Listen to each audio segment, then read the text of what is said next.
자, 마켓나우 2부로 이어가도록 하겠습니다. 우리 시장 한 주의 시작 월요일을 맞았는데 뭐 예상은 했었는데 큰 낙폭으로 출발을 했습니다. 일단은 뭐 지난주 금요일에 미국 시장이 워낙 많이 떨어졌습니다. 스태그플레이션이라든지 경기 침체에 대한 우려 때문에 뉴욕 증시가 큰 조정을 받아서 우리 증시도 거기에 큰 충격을 받는 모습이고, 그나마 뭐 다행이라고 해야 할 것은 우리만 흔들리는 건 아닙니다. 미국 증시의 영향이 아무래도 조금은 더 큰 것 같아요. 일본 시장도 지금 니케이 지수가 3.5% 넘게 급락을 나타내고 있는 상황입니다. 자, 여기에다가 오늘 뭐 공매도가 재개되기도 했고, 이런 복합적으로 3중고, 4중고의 악재들이 좀 엮이면서 시장의 낙폭이 크게 나오고 있는 상황인데, 이번 주에는 또 계속 말씀드리는, 월요일마다 말씀드리는 것 같아요. 이 대통령 탄핵과 관련된 결과가 이번 주에도 나오면서 정치적인 불안감들은 좀 잠재워줘야 하는데 여전히 불안한 상황이네요. 네, 오늘 3월의 마지막 거래일이고 내일부터 4월이 시작이 됩니다. 4월 초는 변동성 확대 구간이 될 수밖에 없는 듯하죠. 상호 관세 큰 장벽이 앞두고 있는 상황이고, 경제지표 발표도 미국 쪽에서 나면 우리 시장이 영향을 받을 거고, 그리고 2차 전지 관련주 오늘 줄줄이 떨어지는데 테슬라 인도량도 중요한 데이터로 이번 주에 부각될 예정이에요.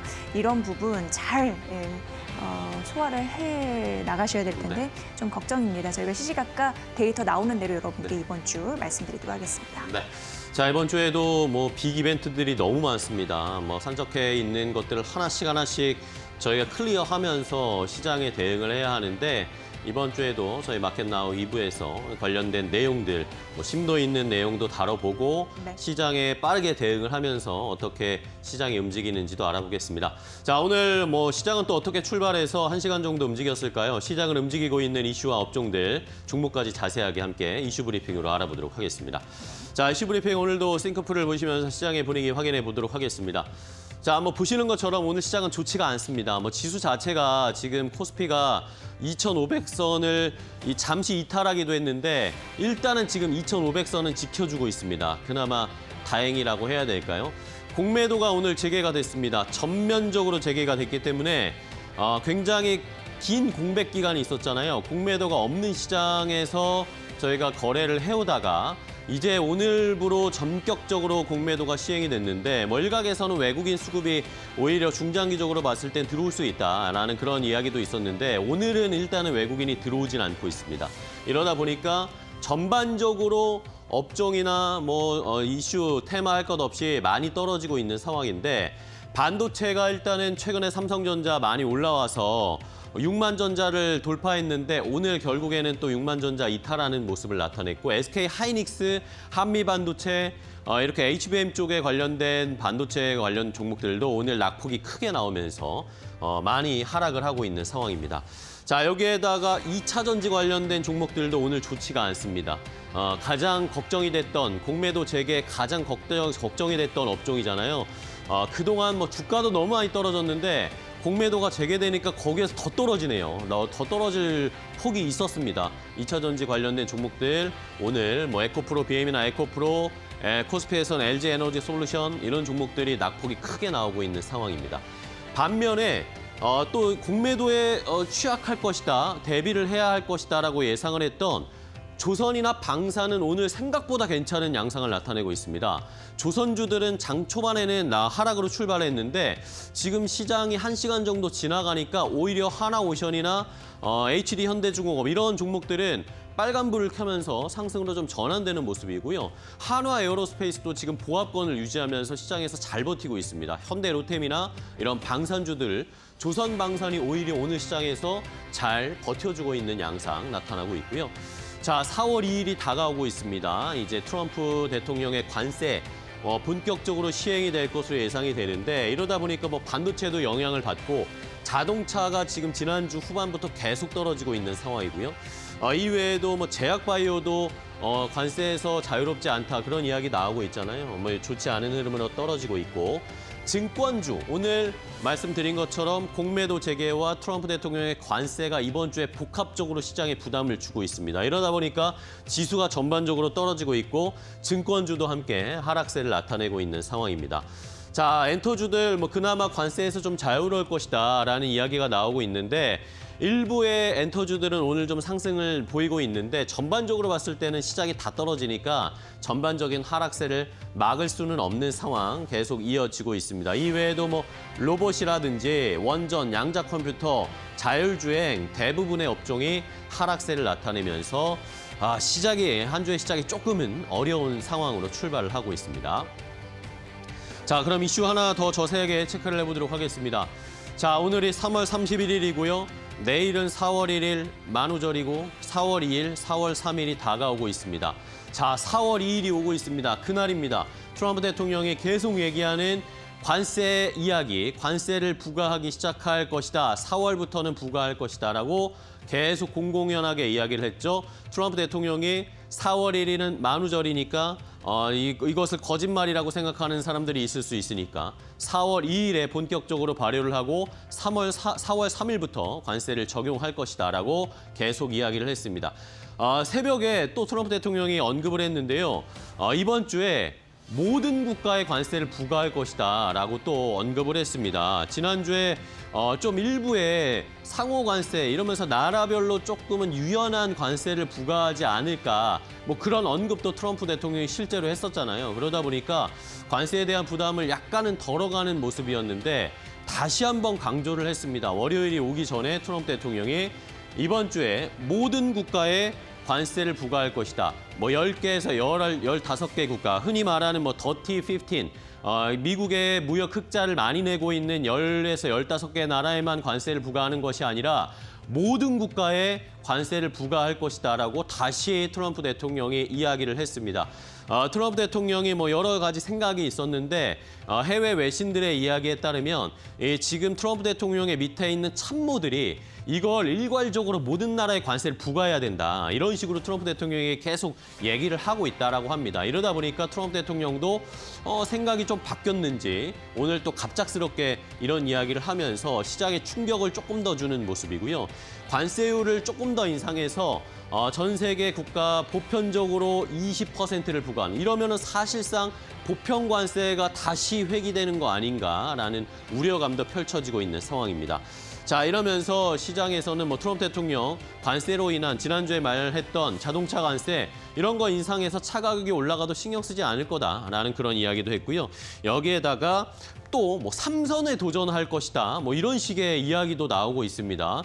지금 두 번째 임기뿐만 아니라 이런 관세나 미국을 강하게 하는 정책을 삼선 도전을 하면서 계속 이어갈 수도 있다. 이런 식의 언급도 나오고 있어서 시장은 불안감이 커지고 있는 상황입니다. 자, 여기에다가 러시아 우크라이나 전쟁과 관련해서 지금 종전 협상 만약에 러시아가 푸틴 대통령이 협조적으로 나오지 않게 되면은 미국에서 러시아의 원유에 모든 원유에다가 2차 관세도 부과할 수 있다라고 하면서 이번에는 또 러시아 원유에 관련된 관세 이야기까지 꺼내 들고 있는 상황이네요. 자, 여러 가지 관세 이야기가 부담을 주고 있습니다. 우리 시장도 오늘 여기에 부담을 받고 있는데 일단은 주가의 흐름, 관세와 관련된 종목들 체크를 해보겠습니다. 네, 뭐 보나마나 관세 타격권 안에 있다라는 게 느껴지실 것 같습니다. 특히나 삼성전자는 지난 거래에 이어서 오늘도 낙폭을 좀 확대하면서 결국 6만 원 선을 내준 흐름들이 나타나고 있는 거고요. 58,800원 선 나타나고 있죠. 외국인이 아주 소량 순매수하거든요. 16만 주. 그럼에도 불구하고 수급적인 부분이나 관세 타격이나 오늘은 도와주고 있지 않은 시장의 모습 고스란히 좀 받아가고 있는 그런 상황이고요. SK 하이닉스 역시 3거래 연속 좀 떨어지고 있는데 3.3% 낙폭을 기록하면서 20만 원 선 밑에서 움직이죠. 19만 2,700원 선 보여주고 있습니다. 외국인의 순매도세가 한 36만 주 정도 나오는 것으로 지금 장 초반 확인했으니까 참고를 해보시면 될 것 같습니다. 5거래 연속 떨어지고 있는 현대제철도 최근 울상입니다. 현재 2.7% 약세, 뭐 철강주 약세 흐름들 이어가고 있는 거고 25,100원 선인데 이쪽은 뭐 노조 파업 이런 부분도 연일 묶여 있는 상황이었고 그러다 보니까 여러 가지 뭐 건설 경기 침체 악화 우려 이런 부분도 있었는데 4월 그래서 한 달간 인천 공장 같은 경우에 철근 그쪽의 생산 라인 가동을 전면 안 하기로 했다라는 소식도 들어오고 있는 상황입니다. 그러니까 수급 자체적으로 이걸 좀 감산하면서 전략을 좀 세워나가겠다라는 의지다라는 부분인데 어쨌든 개별 이슈로 참고를 해보시면 될 것 같고요. 셀트리온, 제약 바이오주 전반적으로 긴장할 수밖에 없는 게 트럼프 대통령의 관세가 다음 타깃은 제약 바이오다 이런 식으로 나왔기 때문이죠. 보셔야 될 것 같고 다만 이제 셀트리온은 미국에 판매되는 그러니까 예정된 제약 관련 그런 제품에 관련해서는 9개월간 재고를 쌓아놨다라고 얘기를 하고 있습니다. 관세가 부과되든 안 부과되든 올해 안에 미국에 판매될 수 있는 의약품 관련해서는 우리가 어느 정도 대비를 해놨다라고 얘기는 하고 있는 상황입니다. 오늘은 3% 가까운 하락하고 있고 17만 2천 원 선에서 움직이고 있다. 오늘 관세 대부분 관련주는 시가 대비 하락폭을 좀 키우는 그런 음봉의 흐름이라는 거 말씀드리도록 하겠습니다. 두 번째 테마 넘어가 보도록 하겠습니다.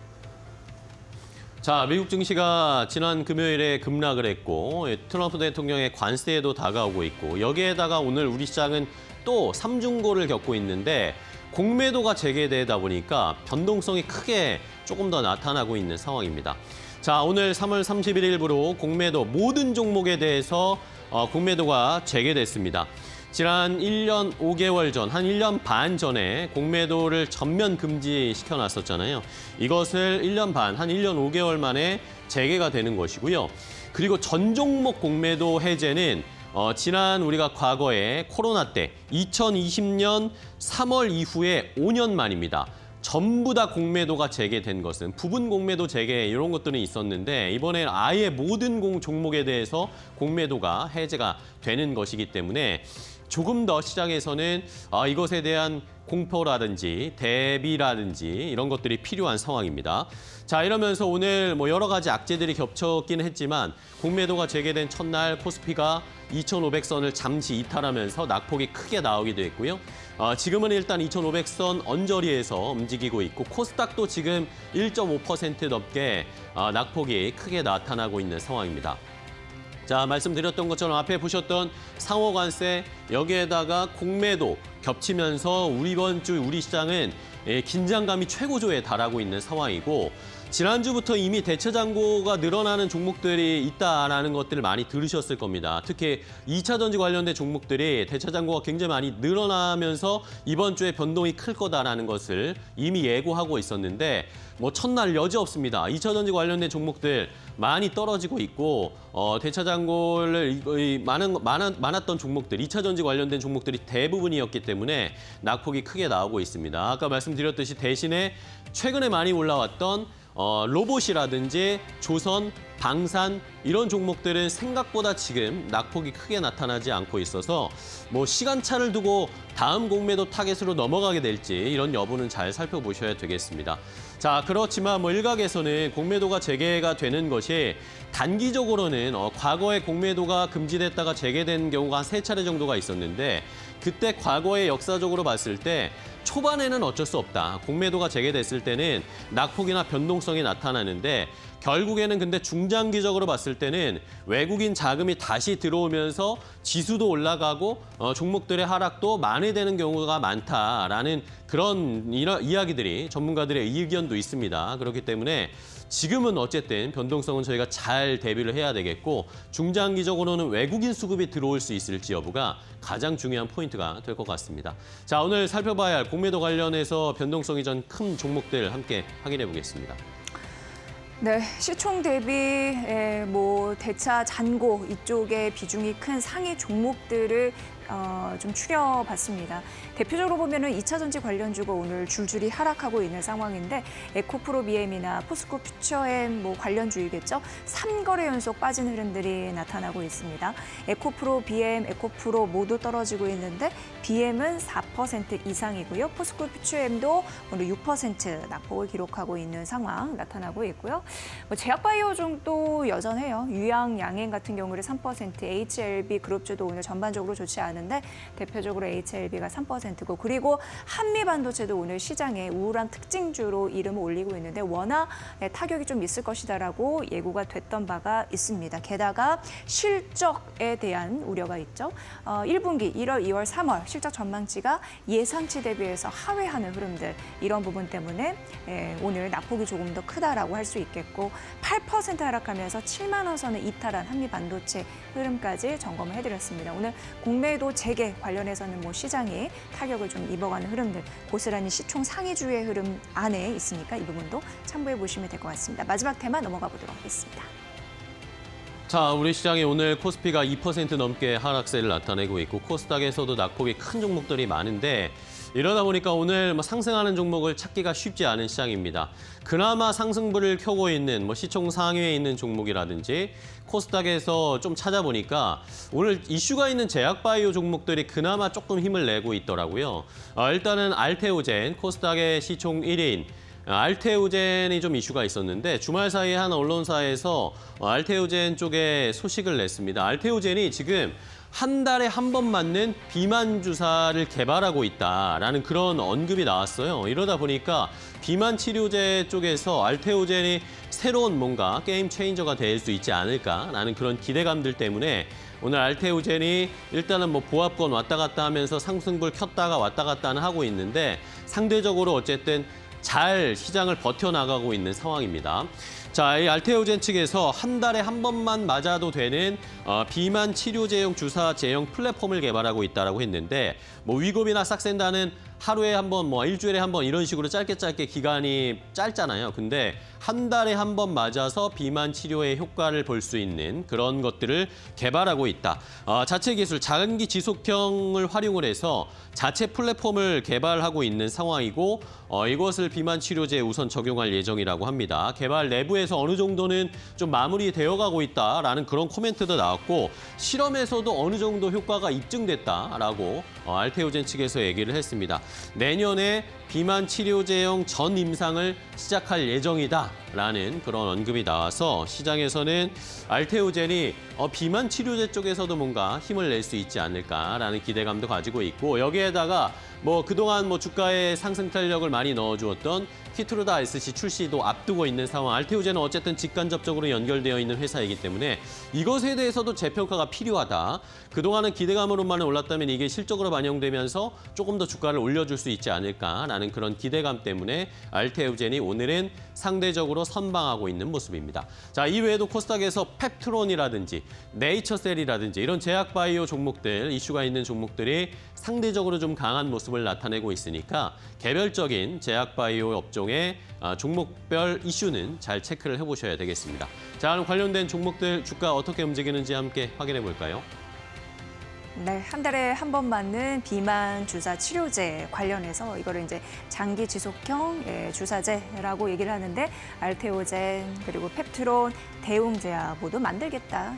혹은 이제 펩트론 같은 경우에는 미국 일라이 릴리와 플랫폼 관련해서 기술 평가 계약을 맺었다라는 이슈 때문에 움직이고 있는 상황이고요.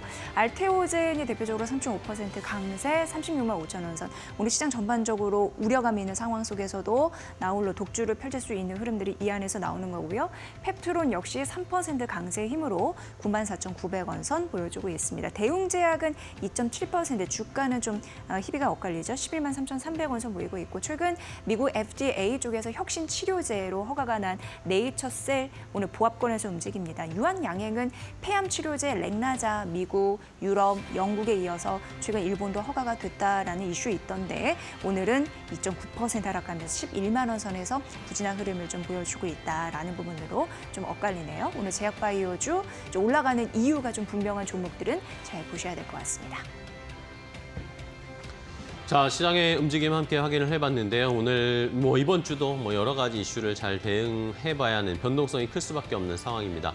자, 이제 종목별 투자 전략 알아봐야 되겠습니다. 이데일리온 파트너와 함께 더 자세한 종목별 투자 전략 알려드리겠습니다. 네.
이데일리온 라이브 시간으로 이어가 보겠습니다. 오늘 이데일리온 라이브가 진행되는 동안 여러분들이 갖고 있는 주식 궁금증 함께 해결을 모색해 보겠습니다.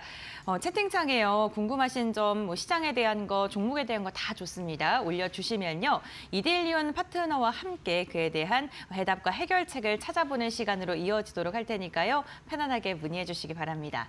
이데일리온 라이브 오늘 김태훈 파트너와 함께합니다. 안녕하세요. 안녕하세요. 네, 반갑습니다. 오늘 시장에 개장하기 전부터 걱정하셨을 분들 참 많으실 것 같은데 역시나 시장이 또 하락을 해서 출발을 했습니다.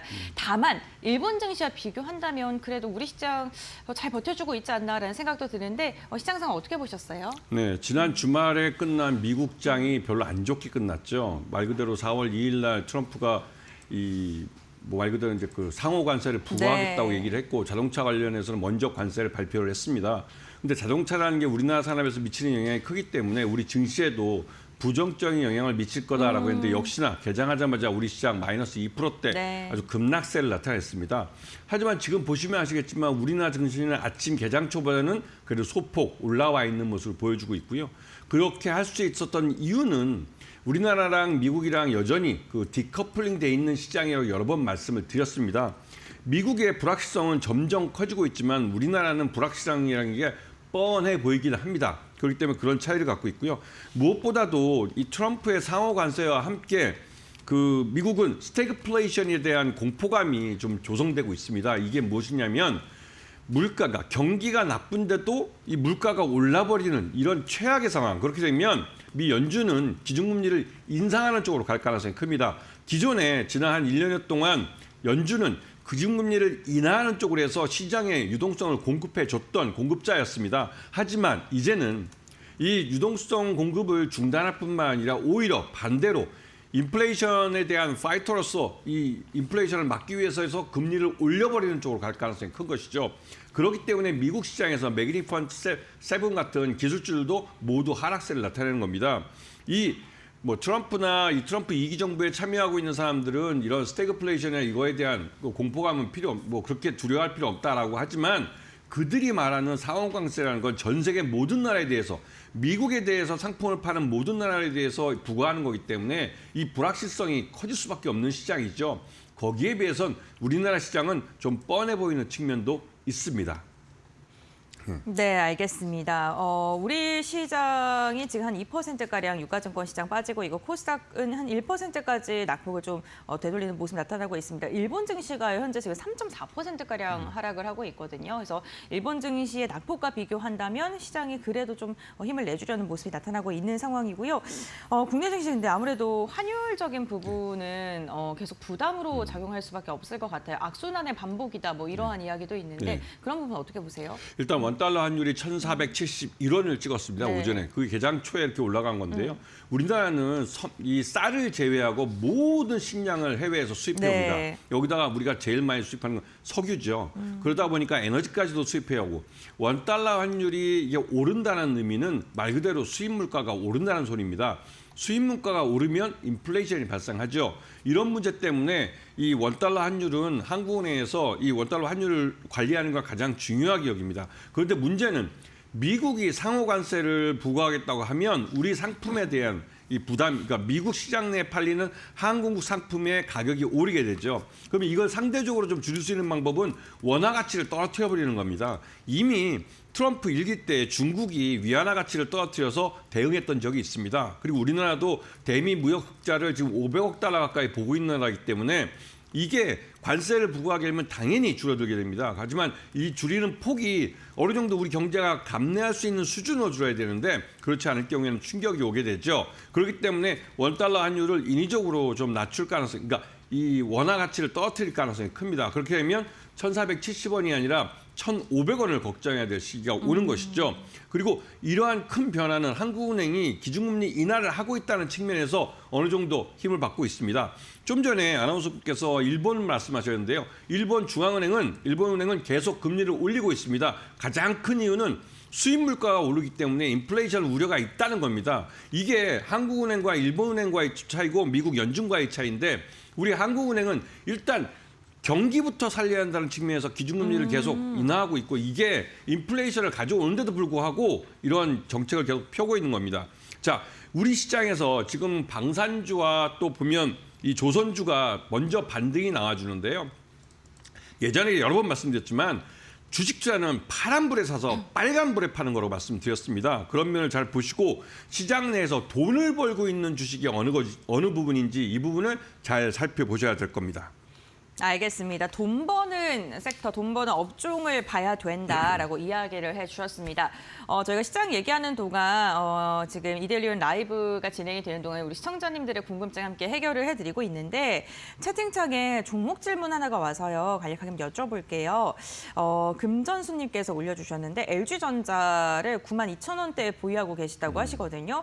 앞으로 좀 어떨까요, LG전자? 지금 77,800원이거든요. 네, LG전자는 대표적인 가전회사입니다. 네. 가전이고 전 세계적으로 세탁기나 백색 가전에서는 1위를 하는 부분이 있고요. 특히나 이 냉방기, 그러니까 에어컨이라고 하죠. 에어컨 분야에서는 세계 1위를 할 정도로 공조 분야에서는 강한 회사인데요. 그런데 중요한 건 이런 미국 시장이든 EU 시장이든 전 세계 시장이 보호무역주의로 갈 땐 가장 먼저 타격을 받습니다. 그러다 보니 이 자동차나 전장 쪽에 사업을 키워서 이런 가전 쪽에 의존하는 이런 매출 구조를 좀 바꾸려고 LG전자는 노력을 하고 있습니다. 그렇기 때문에 전반적으로 LG전자 지금 당장은 가전 쪽에서 약해지기 때문에 이런 주가 하락이 나타나는 것이고 실적이 둔화될 위험이 커지고 있기 때문에 그렇습니다. 하지만 이게 실제로 1분기 때 얼마만큼의 LG전자의 실적이 둔화되는지 확인할 필요가 있으시고 특히 4월 2일부터 상호관세 때문에 미국 시장에서 영향을 받는 건 2분기 실적에 나타납니다. 이런 부분을 감안해서 잘 보시면 좀 필요하실 것 같고 특히나 전장 쪽에서 그나마 커버해주는 왜냐하면 10조 정도 매출액 규모로 키워놨고 1조 정도의 영업이익을 달성하는 사업 분야이기 때문에 자동차 전장 쪽에 살아나면 LG전자 전체적으로 수익성이 좋아질 수 있습니다. 네. 그런 부분을 잘 봐주시면 좋으실 것 같습니다. 알겠습니다. 가전뿐만 아니라 자동차 전장 사업 부분 쪽도 한번 집중해서 보는 게 좋겠다라고 이야기해 주셨고요. 이제 우리 시장에서 그러면 돈 버는 섹터 어떤 건지 알아보도록 하겠습니다. 우선 오늘 가장 먼저 선정해 주신 게 원전. 네, 원전 관련된 이야기를 나눠보도록 할 텐데요. 원전주 선택하신 이유 궁금합니다. 네, 원전이 여러분들이 한국 원전 수출 그걸 말을 많이 해서 이 원전주가 수출주인 줄 아시지만 네. 원전주는 기본적으로 내수입니다. 우리나라 원전이 수출된 건 아랍에미리트 한 건밖에 없고요. 요번에 이 체코 거 수출하는데 이 체코 거 수출하는 그 중간에 또 미국의 웨스팅하우스가 끼어들어서 수익을 나눠달라고 또 이런 뭐 발목 잡기를 하고 있는 상황입니다. 그러다 보니 내수 쪽에서 이 원전은 관련된 그 정부 발주권이 나오면 말 그대로 돈을 법니다. 특히나 이 내수 쪽에서 이 신한울 원전 3호 4호기가 이제 건설을 이제 발표가 되면서 이 분야에 대해서 최소한 최장기로 한 10년 정도, 짧으면 한 4, 5년 정도의 일감을 갖게 됐고 이것 때문에도 원전주들이 앞으로 한 2, 3년 정도는 좋아질 가능성이 큽니다. 이런 부분을 잘 봐주시고요. 그리고 또 한 가지는 앞에서 수출주가 아니라고 했지만 미국에서 이 SMR이라는 그 소형 모듈형 원전 이 부분은 AI 인프라 투자와 함께 연계해서 보셔야 되는데요. 그 전국에다가 AI 데이터 센터를 짓겠다는 게 미국 트럼프 정부의 목표고 그에 따라서 향후 4년 동안 그 한 5천억 달러를 여기다 투자할 겁니다. 그런데 중요한 건 미국의 SMR 업체들은 설계만 하는 회사들이지 직접 건설해 본 경험이 없습니다. 그 직접 대형 원전을 건설해 본 경험을 갖고 있고 경쟁력 있는 그 가격에 이 원전을 만들 수 있는 나라는 우리나라 기업들이죠. 그래서 때문에 우리나라 그 원전 업체들이 미국 소형 모듈 원전인 SMR 사업에 뛰어들 가능성이 큽니다. 실제로 우리나라 이런 그 원전 기업들은 특히 대기업 중심으로 미국의 이 SMR을 설계한 업체들의 주주사로 참여하고 있습니다. 그런 면에서 이 SMR 업체들 좀 보셔야 될 것 같고요. 여기서 보시게 되면 두산 에너비티와 우리기술, BHI 같은 회사들을 좀 봐주실 필요가 있는데 두산 에너비티는 제일 잘 나가는 유스케일 파워와 그다음에 엑스에너지라는 회사의 주주사로 참여하고 있고 실제로 이들 회사들과 계약을 맺고 이 원전 건설할 때 주기기에 대한 설계와 또 기자재들에 대한 개발 이런 부분에서 같이 코업을 하기로 했기 때문에 이들 회사가 실제 사업에 뛰어들면 두산 에너비티는 직접 거기에 사업에 뛰어들게 돼 있습니다. 이런 부분을 잘 봐주시면 좋으실 것 같습니다. 알겠습니다. 원전 관련 섹터를 가장 먼저 언급을 해주셨습니다. 뭐 내수 시장뿐만 아니라 미국의 소형 모듈 원전 시장 확대와 함께 국내 관련된 기업들, 기술력을 갖고 있는 기업들 한 세 종목 언급해 주셨으니까요. 참고해 보시면 좋을 것 같습니다. 두 번째 섹터는요. 우리 게임주 들고 오셨습니다. 게임주 최근에 조금 분위기가 바뀌는 모습, 뭐 신작 공개도 있고요. 네. 어떤 부분 보고 계실까요? 네, 이제 12월 결산법인들의 3월 이제 주총이 있었습니다. 네. 그러면서 게임 업체들 대표들이 나와서 이제 올해 게임 회사를 어떻게 운영할 것인지에 대해 설명을 했는데요. 이 게임주 같은 경우 대표적으로 한알령 해제될 경우 중국 시장을 노려볼 수 있는 회사들입니다. 근데 여러분들 아시다시피 이제 중국에서 게임을 팔려면, 그러니까 게임을 런칭하려면 게임 판호라는 중국의 허가제를 네. 통과해야 됩니다. 작년부터 해서 우리나라 그 전에 예전에 또 이제 게임 판호가 간간히 통과됐지만 그때 통과됐던 게임들은 대부분 중소형 게임 개발사들이었고 작년에 대거 통과된 것은 우리나라 대형 게임 회사들이었습니다. 그렇기 때문에 올해 이 작년에 통과된 게임 판호를 받은 업체들이 올해 본격적으로 런칭을 하게 되는데요.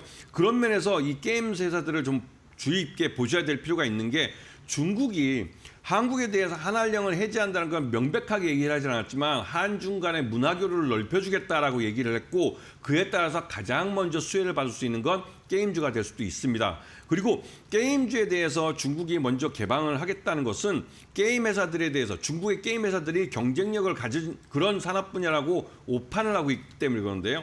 중국의 게임 회사들을 저도 제 아이나 얘들한테 얘기를 들어보면 한국 게임을 많이 카피한 업체들이 많이 유행을 했습니다. 근데 그런 나라에 오리지널 한국 게임이 들어가면 게임은 끝난 것이죠. 말 그대로 한국 게임 회사들의 경쟁력이 더 뛰어납니다. 그렇기 때문에 요번에 그 미국 시장에 진출하는 우리 그 NC소프트나 또 이 어디 있죠?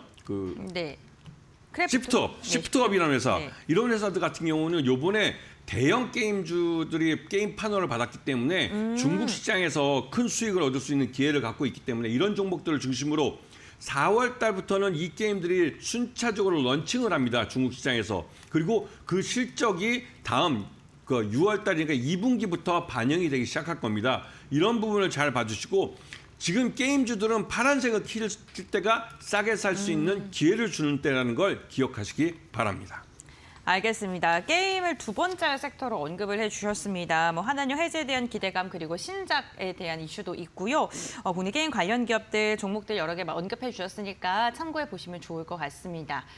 그럼 이제는 우리 시장에서 눈여겨볼 만한 공약주에 대해서 알아보도록 할 텐데요. 시장의 분위기가 너무 안 좋다 보니까 오늘 공약주 선정하시기 좀 어려우셨겠다라는 생각도 듭니다. 어떤 종목을 들고 오셨을까요? 그런데 일단은 제가 여러 번 말씀드리지만 주식 투자는 파란불에 사서 빨간불에 파는 겁니다. 그런데 항상 여러분들은 빨간불에 사서 파란불에 손절매를 하니까 손실이 나는 것이죠. 지금 오늘 제가 갖고 온 것은 두산 에너빌리티입니다. 두산 에너빌리티는 거의 뭐 독점 회사라고 해도 과언이 아니죠. 이거는 신한울 원전에 들어가는 주기기를 만드는 회사는 우리나라에서 이 회사밖에 없습니다. 말 그대로 그 원전을 삼성물산이 건설하든 현대건설이 건설하든 어느 회사가 하든 결국은 그 안에 들어가는 주기기는 이 두산 에너빌리티가 한다는 것이죠. 그렇기 때문에 신한울 원전 3호기와 4호기를 건설을 재개하겠다 하는 순간 이 두산 에너빌리티의 몸값은 올라가게 돼 있습니다. 그리고 앞에서 말씀드렸던 소형 모듈 원전 미국의 이제 SMR이라는 것에 실제로 이제 건설 작업이 들어갑니다. 특히나 이 소형 모듈 원전 중에 이쪽에서 거래하고 있는 업체가 말 그대로 이제 그 24기를 중앙 연방 정부로부터 수주를 했고 실제로 모듈이 그 설계가 끝나는 대로 건설 작업에 들어갈 텐데 여기에 두산 에너빌리티도 주기기에 대한 책임 사업자로 같이 참여를 하게 될 수 있는 것이죠. 그리고 체코 원전이 말도 많고 우여곡절이 많은데 조만간에 체코 원전에 대한 이 결과가 나올 것 같습니다. 그리고 이걸 포함해서 두산 에너빌리티는 그 5년간 그 대형 원전 10기, 그다음에 이 SMR은 60여 기를 수주하겠다고 아주 이제 자신 있게 목표를 내세웠고요. 그리고 이 체코 원전 기자재를 납품하는 자회사인 두산 스코다 파워가 저번 달에 이제 상장을 했습니다. 그러면서 한 1,500억 정도 돈이 유입되기도 했고요. 그리고 무엇보다도 이 회사가 이제 그 원전 외에도 가스터빈 발전기를 또 만들고 있는데요. 이쪽 분야는 그러니까 대형 그 친환경 발전으로서 투자를 많이 하고 있는 분야인데 요게 사우디아라비아에서 이 가스폭합발전소 사업을 수주하면서 약 2조 원짜리입니다. 이걸 수주하면서 가스터빈 발전기에 대한 이 수요가 확인이 됐고 또 성장을 할 것이라는 자신감을 갖게 된 것이죠. 그렇기 때문에 이 미래 먹거리로 두산 에너빌리티가 갖고 있는 이러한 사업부를 보시면 충분히 기회가 있을 텐데요. 매수가는 일단 23,500원에 분할 매수하셔서 매수 단가를 23,500원 정도 맞춰놓으시면 목표가는 35,000원, 그다음에 손절가는 22,000원 정도 보시고, 즉 이 말은 매수가 23,500원을 평균 단가로 만들기 위해서는 22,000원까지 주가가 하락하는 동안 분할해서 매수하면서 최대한 매수 수량을 늘리는 전략으로 가시고, 떨어지는 칼날은 잡는 게 아니라는 말씀을 여러 번 드렸지만 떨어지는 칼날이 하락을 멈추고 반등을 할 때 V자 반등이 나올 수 있기 때문에 두산 에너빌리티 같은 확실한 자기 시장을 갖고 있는 기업들은 관심권에 놓고 보셔야 되는 겁니다. 알겠습니다. 두산 에너빌리티 오늘의 공략주로 언급을 해주셨습니다. 원전의 대장주라고 할 수 있겠죠. 가격 전략까지 좀 디테일하게 잡아드렸으니까요. 대응하시는 데 참고하시면 좋을 것 같습니다. 오늘 김태훈 파트너와 함께 시장 전반적인 이야기부터 공략주까지 이야기 나눠봤습니다. 오늘 말씀 여기까지 듣도록 하겠습니다. 고맙습니다. 고맙습니다.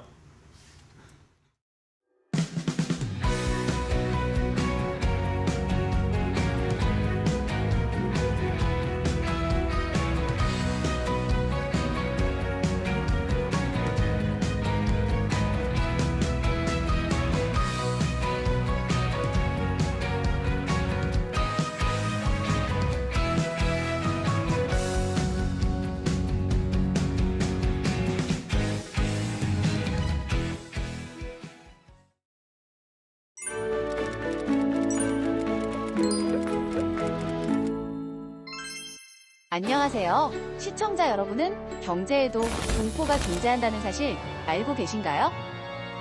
오늘은 경제에서 사람들이 두려워하는 공포를 소개해드리고 공포와 탐욕지수까지 알려드릴게요. 이름하여 경제의 공포 특집, 지금 시작합니다. 첫 번째는 아래 공포, 리세션인데요. 경기 침체를 말합니다. 경제가 2분기 연속 마이너스 성장을 기록하면 경기 침체로 판단하는데요. 소비가 줄고 기업 실적이 악화되며 실업률이 증가하면서 시장은 공포에 휩싸입니다. 경기 침체가 오면 주식시장도 크게 흔들리며 투자자들은 패닉에 빠지곤 하죠. 다음은 D의 공포인데요. 디플레이션을 의미하는 것입니다. 통화량의 축소로 인해 물가 하락이나 경기 침체가 발생하는 상황인데요. 디플레이션 상황에서는 보유한 자산의 가격은 하락하고 소비와 생산도 위축됩니다. 결과적으로 기업의 수익이 줄어들며 결국 경제 전체가 악순환에 빠지게 되는 거죠. 일본이 1990년대부터 장기 디플레이션에 빠졌던 사례가 대표적입니다. 다음은 I의 공포, 물가 상승을 의미하는 인플레이션의 공포입니다. 돈의 가치가 하락하고 같은 돈으로 살 수 있는 상품과 서비스의 양이 줄어드는 현상인데요. 인플레이션이 심해지면 서민 경제는 더욱 어려워지고 중앙은행은 금리를 올려야 할지 고민에 빠집니다. 또한 금리 인상은 또 다른 경제적 부담을 초래할 수도 있죠. 마지막으로 알려드릴 공포는 S의 공포입니다. S는 스태그플레이션을 말하는데요. 경기가 침체되는데도 물가는 계속 오르는 최악의 상황을 의미합니다. 저상장과 고물가가 동시에 일어나는 거죠. 경제 성장이 둔화되면서도 물가 상승이 잡히지 않는다면 정책 대응이 어려워지고 국민들의 삶은 더욱 힘들어집니다. 이렇게 경제에는 다양한 공포가 존재하는데요. 공포에 대한 투자자들의 심리를 가장 잘 보여주는 지표 중 하나로 공포와 탐욕 지수가 있습니다. 이 지수는 시장이 공포에 질려 있는지 아니면 탐욕적으로 달려드는지를 측정하는데요. 지수가 낮으면 시장이 공포에 빠졌다는 의미이고 지수가 높으면 탐욕이 극에 달했다는 뜻입니다. 투자자들은 이 지수를 참고해 매매 전략을 조정하기도 하죠. 이처럼 경제의 공포는 투자자들에게 큰 영향을 미치고 우리의 일상에도 스며들어 있습니다. 하지만 공포를 이해하고 대비하면 위기를 기회로 만들 수도 있습니다. 오늘 이야기한 경제 공포들, 공포와 탐욕 지수를 잘 기억해 두셔서 투자에 도움이 되었으면 좋겠습니다. 시장의 상황들은 저희도 잘 살피면서 빠르게 전달해 드릴게요. 오늘도 함께 해주셔서 감사합니다.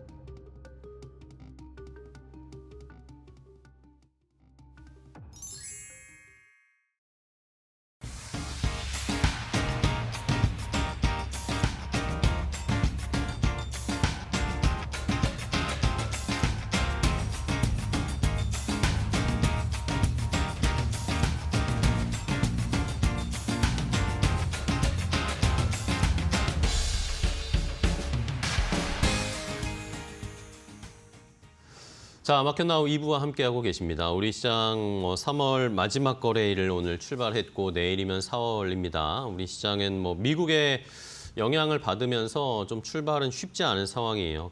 지난 금요일에 미국 시장이 안 좋은 이야기들, 안 좋은 지표들을 확인하면서 낙폭이 꽤나 크게 나왔습니다. 이러면서 단기간에 나스닥 지수들 포함해서 미국 지수들이 많이 빠졌거든요. 이런 것들이 부담이 되고 있고 우리 시장뿐만 아니라 지금 일본 니케이 지수가 3.7% 빠지고 있습니다. 우리만의 일은 아니다라는 것은 참고를 하셔야 되겠고요.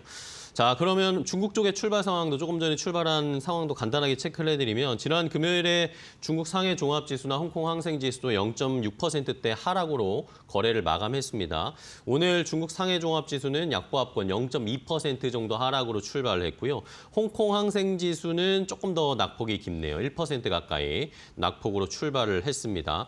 중국 쪽의 시장은 미국과 연동되는 경향이 작으니까 상대적으로 낙폭은 좀 적게 나오고 있는데 어쨌든 중국 쪽의 시장도 트럼프 대통령의 관세에 대한 대비 이런 불안감들은 오늘 시장에서 표출을 하고 있는 상황입니다.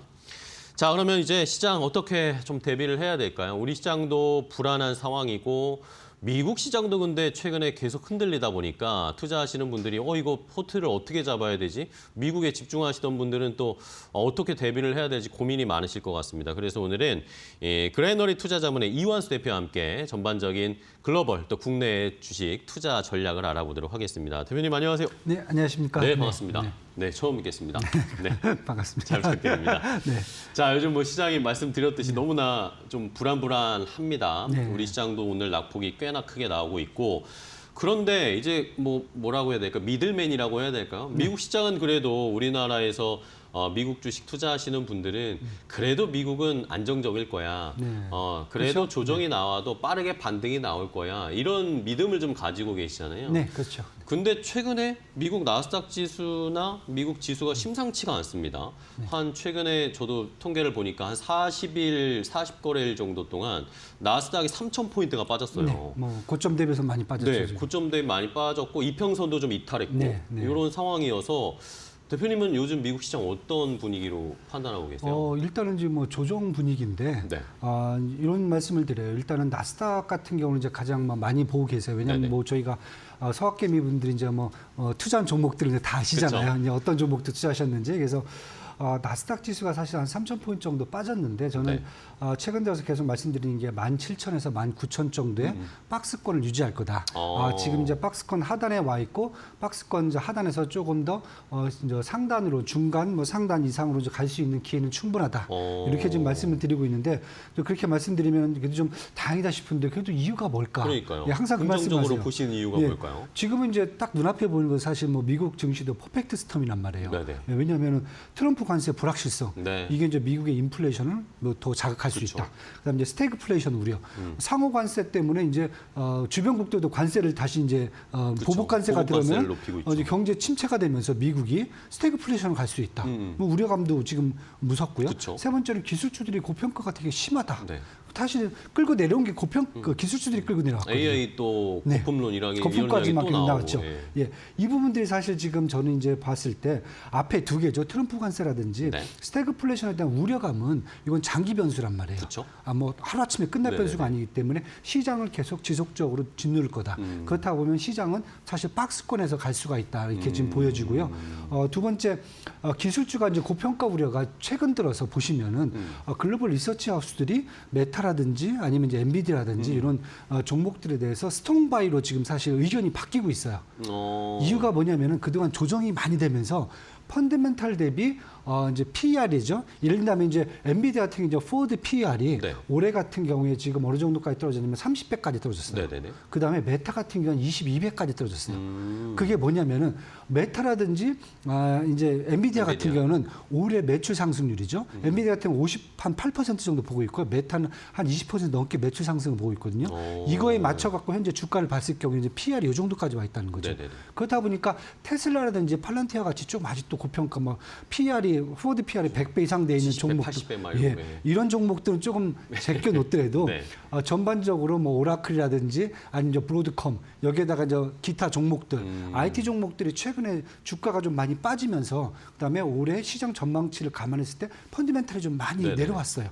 그래서 그 부분 때문에 좀 사실 IT 쪽에서 과거에 좀 나갔던 최근에 이탈했던 자금들이 다시 들어오는 지금 돌아올 수 추세거든요. 있다. 그렇다 보면 저는 이제 물론 이제 기술주가 당장 이제 뭐 이 박스권을 뚫고 올라가 줄 수 있는 그런 모멘텀은 잡아줄 수는 근데 좀 시간이 필요하겠지만 네네. 일단 미국의 이제 시장 같은 경우에는 박스권 안으로 보셔야 될 것 같고요. S&P도 마찬가지로 일단 박스권 하단까지 와 있다. 그리고 이제 다시 이제 IT론 부분에서 저가 매수가 좀 이뤄준다면은 앞에 얘기했던 이런 두 가지 큰 악재에도 불구하고 박스권에서 계속 시장이 움직일 수 있는 여지는 크다 이렇게 좀 보고 있습니다. 알겠습니다.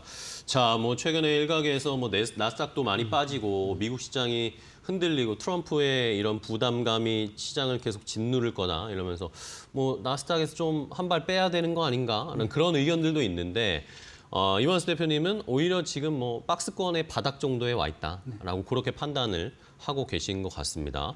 자, 그러면 뭐 여러 가지 아까 말씀해주신 뭐 두세 가지의 이 미국을 짓누르는 변수들.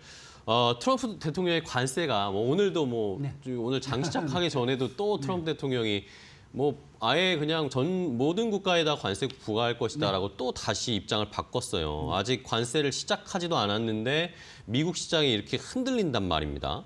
그런데 만약에 관세가 발효되고 이제 4월 2일이 지나고 구체적인 그런 관세율이라든지 관세 정책 이런 것들이 나오게 되면 더 흔들리지 않을까라는 걱정도 있습니다. 저는 이제 방금 전에 말씀을 드렸어요. 트럼프 관세라는 것은 네. 일단 이제 장기적인 변수란 말이에요. 네네. 그러니까 4월 2일 날 상호 관세 부과하면 이제 다 끝날 거야.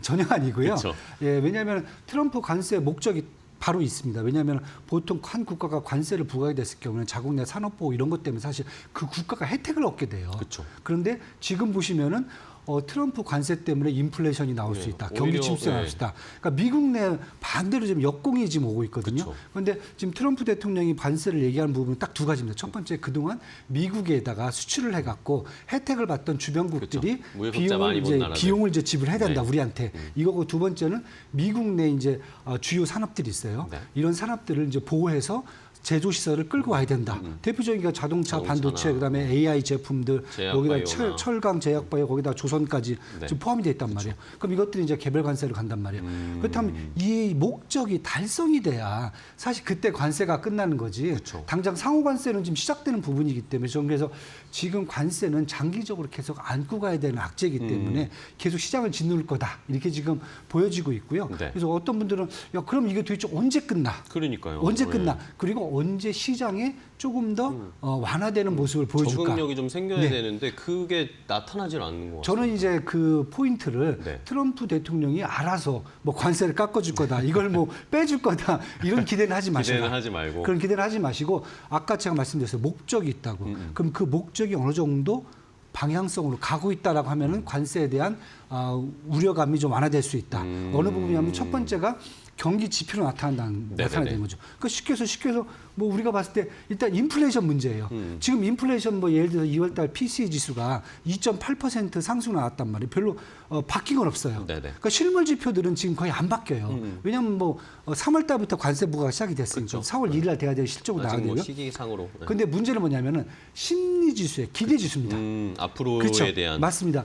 인플레이션 기대치, 미시간 대학교 인플레이션 기대치 1년이 지금 5%까지 올라갔어요. 그러니까요. 엄청납니다. 네네. 그다음에 또 하나 쪽 보시면은 애틀란타 연은에 GDP 나오죠. 1분기 GDP 성장률에 대한 예측이 마이너스 2.8%예요. 그러니까 이게 나온 수치가 아니라 지금 기대치들이 이렇게 나온단 말이죠. 그러니까요. 그렇다고 보면 시장에서는 그게 아니라 트럼프가 얘기했듯이 관세 부과인데도 불구하고 인플레이션이 안정화가 되고 그다음에 경기 침체가 아니라 미국의 제조업들이 일어나면서 시장이 올라온다.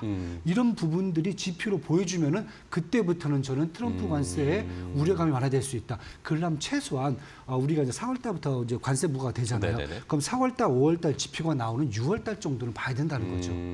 그러면은 그런 지표 말씀해 주신 대로 지금은 앞으로에 대한 기대 인플레이션이나 이런 수치가 불안하게 나오니까 지수를 누르고 있는데 그렇죠. 네. 그러면 본격적으로 관세가 부과되고 난 다음에 그런 이제 현실 지표들을 저희가 잘 살펴봐야 되는 게 한 6월 정도일 것이다. 6월 정도가 돼야죠. 그럼 그 사이에는 그렇죠. 계속 지금처럼 맞습니다. 출렁출렁 거릴 수밖에 없다. 예, 그러니까 지금 나오는 게 전에는 아래 공포였단 말이에요. 리세션이었단 말이에요. 지금 스태그플레이션 S 공포로 바뀌었단 말이에요. 그러니까 전에는 관세 부과 인플레이션은 나오겠지, 네네. 뭐 짧게 나오겠지 이것에 대한 다 용인을 했단 말이에요. 그런데 지금 보니까 상대국도 또 상호관세 부과를 하니까 이렇게 되면 이것은 경기 침체까지 가겠다. 그러니까요. 그럼 인플레이션 올라가고 경기 침체. 이건 이제 스태그플레이션이잖아요. 그러니까 스태그플레이션 우려감입니다. 그게 지표로 지금 보여준 건 하나도 없어요. 그렇죠. 우려감이죠. 앞으로에 대한 기대 지표들만 지금 높게 나오고 그렇죠. 있는 네. 상황인 거죠. 네. 그렇다고 보면 실물 지표가 실제 지표들이 이게 다 트럼프의 관세에 다 전반적으로 영향을 받은 지표들이 실제 지표가 나온 것은 6월 달이 된단 말이죠. 네네네. 그러니까 일기 때도 마찬가지였어요. 일기 때도 관세 부과하고 나서 그다음에 최소한 4개월, 5개월 지나고 나서 그런데도 별로 인플레이션에 대한 우려감이 별로 없어졌어요. 그다음에 상대방 국가 물론 뭐 중국만 그때 이제 관세를 부과했기 네네네. 때문에 별로 이제 이 경기 침체에 대한 우려감이 없었단 말이에요. 그러다 보니까 그때부터는 어떻게 보면 이제 주가가 쫙 올라가기 시작했거든요. 그렇게 저는 봐야 된다. 네. 그러니까 단순하게 우리가 트럼프 관세가 갖고 일희일비해야 될 문제는 아니다. 중요한 것은 이것에 따라서 과연 트럼프가 원하는 방향으로 이 전반적인 경기 지표들이 움직여주느냐.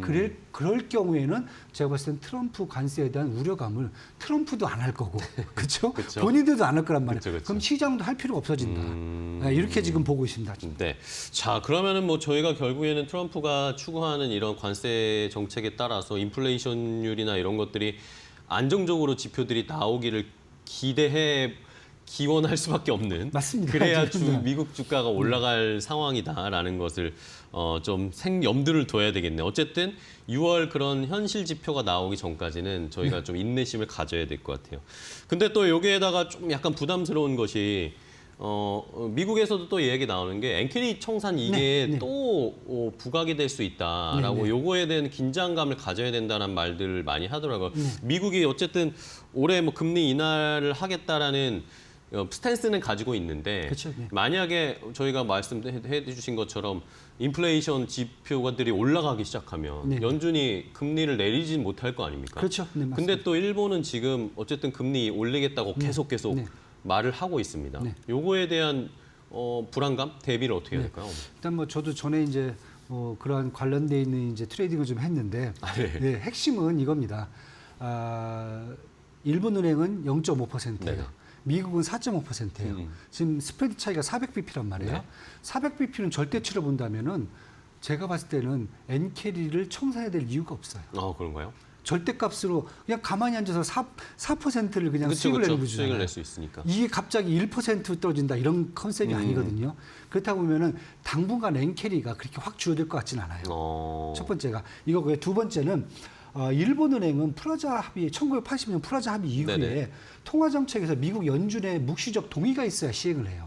그게 없이는 일본은행이 자기 마음대로 못 해요. 이게인데 그래서 지난번 작년 12월 달에 사실은 하나 삐꾸만 한다고 하면 안 되죠. 약간 안 맞은 게 핀트가 나갔죠. 예, 네. 미국이 하나가 떨궜어요. 일본은 올렸어요. 쉽게 얘기해서 뭐냐면은 양쪽이 한꺼번에 동시에 액션이 취해져야 돼요. 그렇죠. 좁혀졌죠. 그게 확 좁혀진다. 네. 50bp가 좁혀진단 말이에요. 이런 것들이 사실은 이제 불안한 건데 지금 상황 보시면은 미국이 내릴 때 일본은 안 올린단 말이에요. 반대로 일본이 올렸을 때는 미국이 안 내릴 때 올린단 말이에요. 그러니까 그만큼 시장의 충격을 계속 지금 붙잡고 가고 있어요. 그러면 이걸 네. 어쨌든 미국이나 일본이 비공식적으로는 합의를 하고 있다라고 봐도 되는 건가요? 예, 묵시적으로는 저는 묵시적으로는? 눈치를 본다. 서로 그렇죠. 소통을 하면서. 예, 그렇기 때문에 시장의 충격을 지난번 12월 달 같이 그렇게 세게 올지는 않다. 그래서 뭐 갑자기 뭐 나온 게 이제 엔캐리 트레이드 때문에 갑자기 청산돼 갖고 미국 시장이 주가가 쭉 빠진다. 뭐 이런 얘기 하시는데 저는 지금 이제 자금 이탈하는 부분들이 사실은 어떻게 보면은 뭐 엔캐리보다는 사실은 미국 증시에 조금 이제 고평가된 부분들 이런 부분들이 완화되는 상황에서 네. 중국이라든지 유럽으로 자금 이탈되는 거지 이게 엔캐리 때문에 지금 자금 이탈이라고 보기는 쉽지가 않다. 그렇다면 좀 더 봐야 될 거고요. 물론 일본은행이 지금 뭐 인플레이션율이 지금 4%가 나온단 네, 말이에요. 그러니까요. 경제 성장 올해 전망치 1.5%거든요.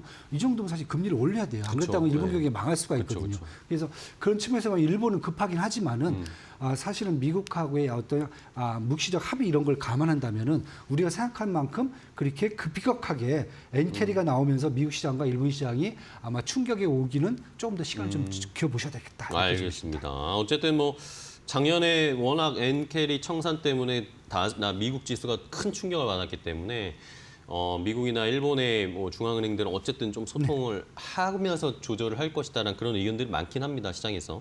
자, 그러면은 미국 시장 지금 어쨌든 조정이 꽤나 깊게 나왔습니다. 이런 상황에서 그럼 이번 시장, 올해 미국 시장은 계속 이런 불안감 패턴, 뭐 상승과 하락을 반복하는 패턴으로 갈 건지, 그럼 여기에서 우리가 미국 시장 투자하시는 분들이 많으니까 전략을 어떻게 가져가는 게 좋을까요? 제가 이제 말씀드렸듯이 한 6월 정도 보셔야 이제 경기 지표가 이제 아마 트럼프라든지 연준에 만족스럽게 나와야 될 거다. 네네. 만약에 나오게 되면 저는 하반기에는 트럼프 풋이라든지 연준 풋이 나올 수 있다. 왜냐하면 그것 때문에 사실 지금 빠져 있는데 이런 악재 부분들이 어느 정도 해소되면은 강한 반등이 그렇죠, 나올 예. 수 있는 것을 사실 이제 하반기로 제가 6월달 이후로 좀 보고 있고요. 예. 그렇다고 보면은 사실 전반기는 6월달까지는 뭐 지금 벌써 3월 끝났어요. 그러니까요. 4월입니다. 네. 4월, 5월 해봤자 2달밖에 안 1분기 남았거든요. 지나갔네요, 벌써. 예, 벌써 지금 거의 다 한 반 정도는 네. 지났기 때문에 이 정도 상황이라면 저는 지금 정도에서는 저가 매수를 들어가는 게 좋지 않겠는가. 오히려. 예, 분할 매수를 하셔라. 두 가지 방법이에요. 당분간은 지금 제가 박스권 상단 하단 말씀을 계속 드리고 있거든요. 네네네. 그렇다고 하면 ETF를 좀 접근하시는 방법이 어떻겠는가. ETF요? ETF인데 지수 ETF로. 아예 나스닥이라든지 이제 S&P 같은 경우 어차피 제가 박스권 상단을 뚫기는 네네네. 쉽지 않을 거다. 이번 상황에서는 그렇다고 보면은 그 안에서만 좀 성과를 좀 보실 수 있는 방법을 하나 좀 제가 추천해 드리고요. 오히려 지수 베팅을 하자. 네. 지금 아까 말씀해 주신 것처럼 나스닥 17,000 밑에 바닥 그렇죠. 잡고 네. 위에는 19,000 잡고 왜? 이런 식으로. 제가 박스권만 말씀드렸도 벌써 한 13%, 14%가 되거든요. 그쵸, 그쵸. 예. 뭐 거기다가 레버리지 뭐 2배, 3배 쓰신다면 조금 더 셀 수도 있고. 그렇죠? 뭐 거기까지는 제가 추천 아니지만은 그 정도 성과가 나올 수 있고요. 두 번째는 네네. 일단 업종별로 본다면은 제가 이제 계속 그 말씀을 드려요. 방금 전에 말씀드렸듯이 IT 쪽, 특히 이제 엔비디아, 뭐 메타, 마이크로소프트, 브로드컴 이쪽 분들은 분명히 지금 저평가 구간에 와 있다. 이 말씀을 드렸어요. 네네네. 그렇다 보면 나중에 트럼프 풋, 그 다음에 아니면 연준 풋이 나왔을 때 가장 먼저 오를 종목은 이쪽이다. 그런데 그렇죠. 요것만 보시면 안 되고 네. 저는 이제 계속 올해 같은 경우 이제 트럼프 규제 완화 수혜주들이 계속 있단 말이에요. 네네. 첫 번째가 이제 IT 업종들은 뭐 규제 완화죠. AI 산업들은요. 그쵸. 네. 이미 말씀드렸고 두 번째가 금융 업종이에요. 금융. 예, 금융인데 저는 핀테크하고 코인도 요즘 다 금융으로 간주를 하는데 가상화폐 쪽이요? 그렇죠. 그쵸. 그런데 네. 이 종목들은 요즘 기술주로 얘기를 해요. 여기 규제 완화가 지금 계속 지금 눈에 보이거든요. 진행하고 그렇다고 있죠. 보면 IT 업종 플러스 핀테크 코인이 들어가는 금융업종. 그 다음에 계속 저희가 얘기해요. 에너지가 부족하다. 그쵸, 그렇죠? 그쵸. 정유는 수출해야 되고 원자력은 전력으로 가야 되고 그렇죠? 그렇다고 보면 에너지 밸류 체인이 하나에 엮여서 지금 가고 있거든요. 그렇다고 보면 지금 금융 쪽이라든지 에너지 밸류 체인도 보시면은 그동안 주가가 좀 꽤 많이 빠졌어요. 그렇네요. 예, 밸류에이션 보면은 부담스럽지가 않아요. 그렇다고 보면 저는 만약에 지수 플레이를 하신 분들도 저는 괜찮을 수도 있고요. 네. 지수를 갖고 그 다음에 아니고 이제 하반기를 좀 보실 수 있다. 그러신 분들은 지금 말씀드린 제가 이제 IT 업종이라든지 그다음에 이제 핀테크 코인, 그다음에 이제 에너지 밸류체인에서 뭐 정유라든지 원자력, 전력 쪽 이런 쪽 업종들을 종목들을 좀 선별하셔갖고 저가 매수를 하셨다가 하반기를 한번 노려보시는 게 어떻겠는지. 예, 이렇게 해봤자 지금 2달 정도 저는 그렇게 말씀을 드려요. 네. 그렇게 한번 전략을 갖고 가시는 게 괜찮다고 지금 보고 있습니다. 좋습니다.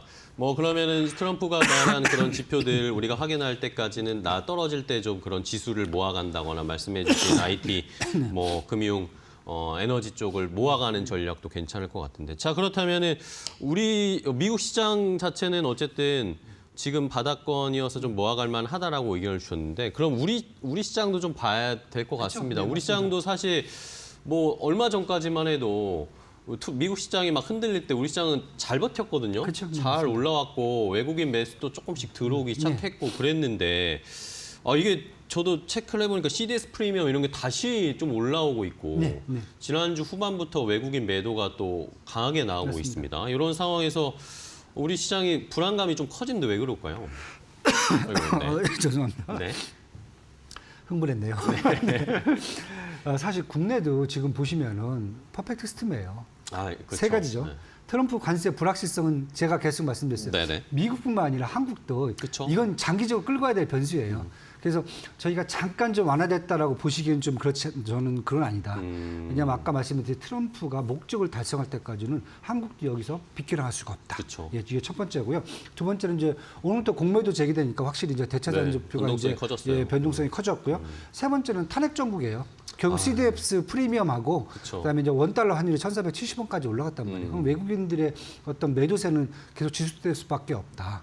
이 결국 세 가지가 지금 들어와 있는데 지금 뭐 소버린 본드의 5년물짜리 CDS 프리미엄 보시면은 2월 말까지 29까지 좀 떨어졌었어요. 29bp까지. 네. 좀 안정되는 거 싶었는데. 그렇죠. 왜냐하면 탄핵 시작했을 때는 뭐 한 38bp 정도였는데 많이 떨어졌다가 지금 33bp까지 올라왔거든요. 시장에서 봤을 때는 38bp까지 또 올라갈 수 있다. 네. 근데 뭐 이번 주에 뭔가 좀 결론이 나지 않으면은 아마 시장이 더 변동성이 커질 수 있다. 그러게요. 그렇기 때문에 지금 한국 같은 경우는 지금 시장이 정치적 리스크까지 지금 겹쳐 있기 때문에 뭐 공매도는 뭐 한 일주일 정도 지나면 대충 어느 정도 윤곽이 잡힐 거란 말이에요. 그렇겠죠. 예, 그리고 뭐 트럼프 관세 불확실성 항상 안고 가는 변수고. 계속 끌고 가는 거니까. 그렇다고 보면 지금 탄핵 정국이 지금 가장 큰 변수다. 지금 시장에서는. 그래서 저는 이것까지 지금 본다라고 그러면은 이제 국내 시장도 사실 이제 조금 이제 같이 좀 봅니다. 왜냐하면은 일단은 지수 쪽에 먼저 배팅하시는 게 낫지 않겠는가. 예, 왜냐하면 지금 종목단에서 뭘 잡아야 될지는 조금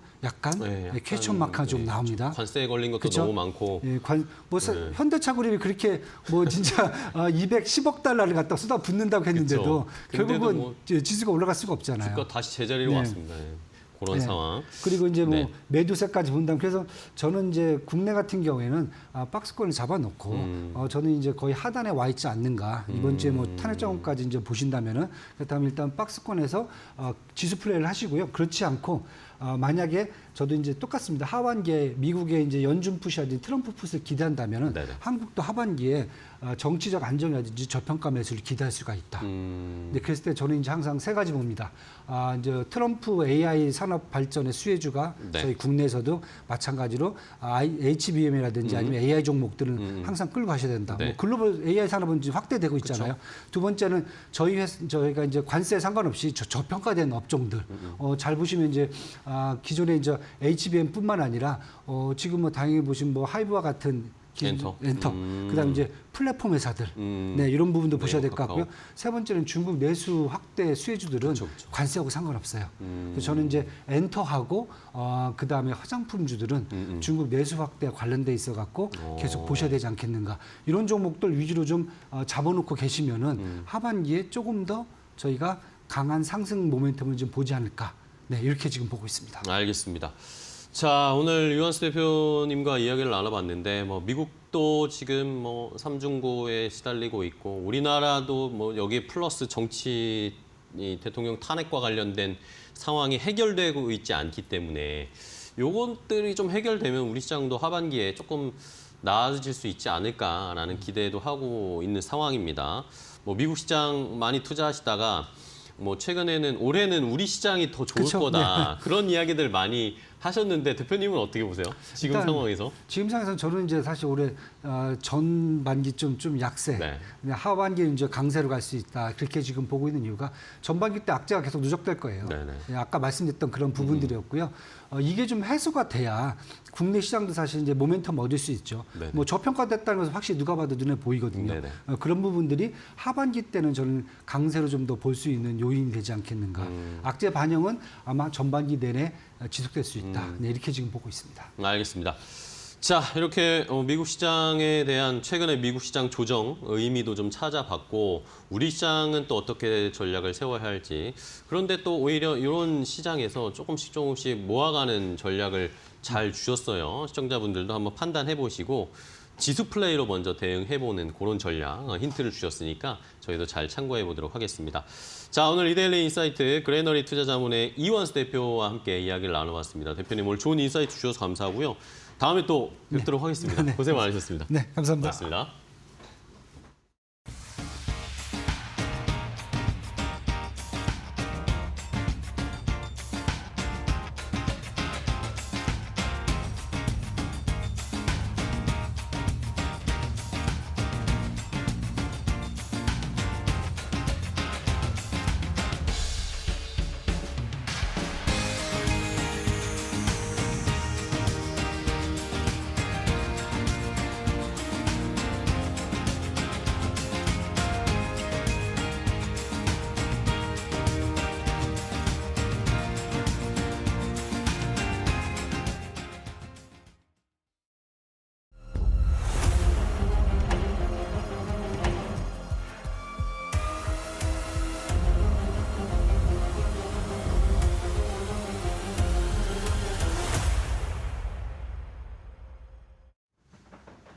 안녕하세요. 메디토크 신일섭입니다.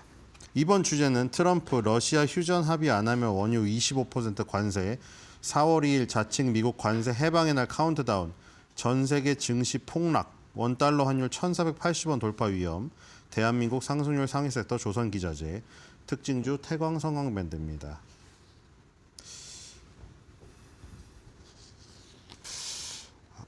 이 지금 이 우리나라도 그렇지만 미국의 민주당과 공화당 정말 지금 모르겠어요. 제가 미국 역사를 정말 그 초기 워싱턴 대통령부터 다 연구하진 않아서 제가 역사학에 거기까지는 공부를 안 해가지고, 그런데 제가 알기로는 미국 공화당 민주당도 뭐 우리나라라던가 뭐 대부분이 그렇죠. 그렇게 극렬한 대립이라고 지금 합니다. 완전히. 지금 뭐 저번에 한번 그 장면에서 딱 느끼지 않았나요? 트럼프가 국회 연설 갔을 때 그 지팡이든 나이든 그 민주당 의원이 계속 처음부터 삿대질을 하다가, 그쵸? 제지당하고 쫓겨났죠? 그리고 뭐 트럼프가 뭐 지금 미국 그 스포츠 선수 중에 남자 선수가 여자 스포츠 거기에 참여를 해가지고 스파이크를 맞아서 여성 선수 중에 실명당한 사람, 그렇죠? 그런 사람이라던가 자기가 뭐 흑인 아이인데 그 경찰의 꿈을 안고 있었는데 병에 걸려가서 시한부 인생을 살고 있어서 그 아이를 특별히 무슨 뭐 특별 경찰을 임명한다던가 이런 거 할 때조차, 그러니까 그런 거 할 때조차라는 거는, 그런 거는 사실 뭐 정파를 떠나가지고 조금 지지를 할 수 있는 어떤 주제긴 하잖아요. 그렇죠? 아이 문제라던가 여성 문제는. 근데 워낙 정파의 대립이 심하다 보니 그 뭐 배구 선수나 아이를 내세운 그 자리에서조차 절대 민주당 의원들은 일어나지 않았습니다. 낸시 펠로시 하원 의장 그 여자분 얼굴 보셨죠? 못 씹은 얼굴 하고 있었잖아요. 그러니까 그 정도로 지금 대립이 심하다는 겁니다. 지금. 완전히. 그렇기 때문에 예를 들어서 뭐 아까 미시간대 소비자 심리지수 얘기도 했지만 그 소비자 심리지수의 민주당 지지자들의 어떤 그 분노, 아니면은 트럼프를 아예 싫어해가지고 이 나라를 떠나서 뭐 4년 동안 크루즈선 타고 여행 다니고 싶은 그런 사람들은 완전히 심리를 악화된 최악의 경우, 물론 미국 국민들이 지금 악화된 거 맞아요. 지금 에그플레이션도 있고 정파를 떠나서 다 악화됐잖아요. 공화당 지지자든 민주당 지지자든 아침밥상 물가가 오른 건 사실이잖아요. 근데 민주당 지지자들의 마음은 더욱더 악화되어 있는 거죠. 그 지금 의회 연설에서 보이던 것보다 국민들 지지하는 사람들은 더 마음이, 솔직히 말해서 우리나라도 마찬가지잖아요. 정치인들은 권력 잃어도 희한하게 정치인들은 그땐 또 합쳐요. 자기네 뭐 연금이나 이런 거에서는 정파 관계없이 또 합쳐버리잖아요. 그러니까 국회의원이라는 지위가 있으니까 그나마 낫죠. 민주당 국회의원들은. 낸시 펠로시 하원 의장 주식 투자로 돈 많이 벌었습니다. 그렇죠? 근데 이제 국민들은 어떻게 해요? 민주당 지지하는 국민들인데 일자리까지 잃어가지고 힘든데 거기서 이제 트럼프 정권이 들어서니까 더 아픈 거예요. 먹고 살기도 힘들어서 뭐 그 정파에 관심 갖기도 어렵지만 내가 지지하지 않는 대통령이 앉았으니까 더 짜증이 나겠죠. 그러니까 그런데 심리 설문조사가 오면은 최악이라고 말하는 거예요. 야, 최악이다. 지금 최악이야. 경기 상황 최악이야. 우리 가게 상황이 지금 내일이면 무너질 것 같아. 이렇게 얘기해버린 겁니다. 그러니까 극렬한 지지 대립 속에서 그렇게 심리지표가 안 좋게 나와요. 그러니까 이제 트럼프나 캐롤라인 레빗 대변인한테 약간 민주당 지지 성향의 기자가 맨날 왜 주가가 이럽니까? 언제까지 우리가 관세를 지금 이렇게 부담하고 국민들이 이래야 돼요? 하면은 야, 그거 전부 다 뭐 민주당 너네 민주당 지지하는 저기 언론사지? 너네 언론사 망할 거야. 막 이렇게 얘기해버리잖아요. 그리고 주식시장이란 거는 오르락 내리락 할 수 있어. 이건 스냅샷에 불과해. 우리 일기 때 봐라. 결국 월스트리트가 환호하지 않았느냐. 기다리라 이거죠. 그러니까 지금 내세우는 거는 이런 거예요. 주식시장 아직 완전히 무너지지 않았고 경제지표 GDP 좋게 나오고 뭐 이런 거 하는 거예요. 근데 만약에 주식시장이 지금처럼 계속 폭락해버리고 GDP마저 깎여나가버리고 실업률 데이터 높게 나와버리고 이러면 이제 그 캐롤라인 레빗 대변인이나 트럼프가 주장하는 그것만 마저 무너지는 거예요. 그러니까 전문 용어로 그 심리 지수인 소프트 지표는 아까 말한 대로 그런 제가 말씀드린 배경 있죠. 민주당 지지자들의 어떤 울분을 토하는 그 설문조사가 과대 표집이 돼가지고 더욱더 안 좋게 나올 수가 있어요. 근데 트럼프 행정부가 말하는 건 그거 아니에요. 실물 지표나 이런 찍히는 하드 데이터는 괜찮은데 너네가 심리 흔들어가지고, 그쵸? 트럼프가 주장하는 건 그거예요. 심리 지표는 그냥 마음이지. 그리고 그 민주당 지지자들의 마음이 과대적으로 나타난 거고 언론이 그거 받아다 쓰니까 망하는 언론들이 내일이면 망할 언론들이 받아 쓴다는 거 아니에요. 근데 만약에 자기네가 지금 무너지지 않는 이 지표마저 무너져 버리면은 이제 트럼프도 이제 할 말이 없는 상황이죠. 물론 할 말은 하겠죠. 할 말이 없는 사람이 상황이라도 할 말 할 사람인데 어쨌든 지금 이 지표가 무너져 버리면 숫자로 나오는 거지 계속 무너져 버리면은 트럼프 행정부도 궁지에 몰릴 수밖에 없다는 거예요, 지금. 그렇죠? 그냥 단순히 민주당 지지자들의 과대 표집된 설문조사로 나타난 심리가 아니라는 거예요. 그 가짜 심리가 아니라는 거예요. 그렇죠? 그렇기 때문에 지금 이 지수가 더욱더 계속해서 폭락해 버리면은 트럼프도 궁지에 몰릴 수밖에 없다. 자, 지금 다우 나스닥 S&P 500, 필라델피아 반도체 다 급락했죠. 자, 뒤로 가볼게요. 나스닥이랑 필반이 특히나 급락했습니다. 자, 저점 붕괴 또 앞두고 있죠. S&P 500 가겠습니다. 자, 이것도 지금 S&P 500도 지금 밑바닥 깨려고 하고 있고요. 필라델피아 반도체 지수 볼게요. 자, 필라델피아 반도체 지수 밑에 저점 깼죠. 그렇죠? 그러니까 지수만 버티고 캐롤라인 레빗 대변인 말대로 이게 단순히 요 시점을 찍은 스냅샷이 이런 거지 나중에 이제 보면 올라가 있을 것이다 그 얘기 아니에요, 결국에는. 그렇죠? 그러니까 만약에 그렇게 되면은 이제 떵떵거리며 말하겠죠. 봐라.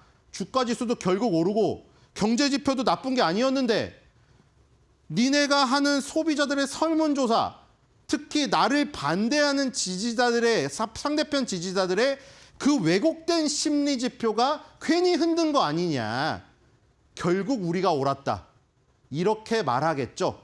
지금은 굉장히 불확실하지만 만약에 그러면 두세 배로 그렇게 갚아줄 거예요, 아마. 트럼프 행정부가. 그렇게 흔들었던 언론들, 이거 봐라, 우리가 보여줬다. 하지만 어떻게 될지 알지는 모르죠. 근데 지금 뭔가 지금 분위기가 이상한 건 사실이에요. 뒤로 가보겠습니다. 저점이 붕괴되고 있어요. 자, 독일 증시도 지금 일단 하락갭 나오고 이 지금 그동안에 21선 이어오던 흐름이 깨진 게 보이죠, 지금. 자, 뒤로 가볼게요. 요즘에 뭐 유로스탁스로 많이 간다는 뭐 언론의 보도도 있었죠. 미국 서학개미 분들의 자금이 빠져가지고 서학개미나 아니면 그루들의 자금이 빠져서 독일이나 유럽 증시에 많이 갔어요. 유럽이 좋았어가지고. 자, 최근에 좋았던 브라질도 일단 조정을 받기 시작했고요. 뒤로 가보겠습니다. 자, 니케이인가요? 네, 인도군요. 인도도 지금 121선 저항을 받고 일단 주춤거리고 있습니다. 자, 뒤로 가보겠습니다.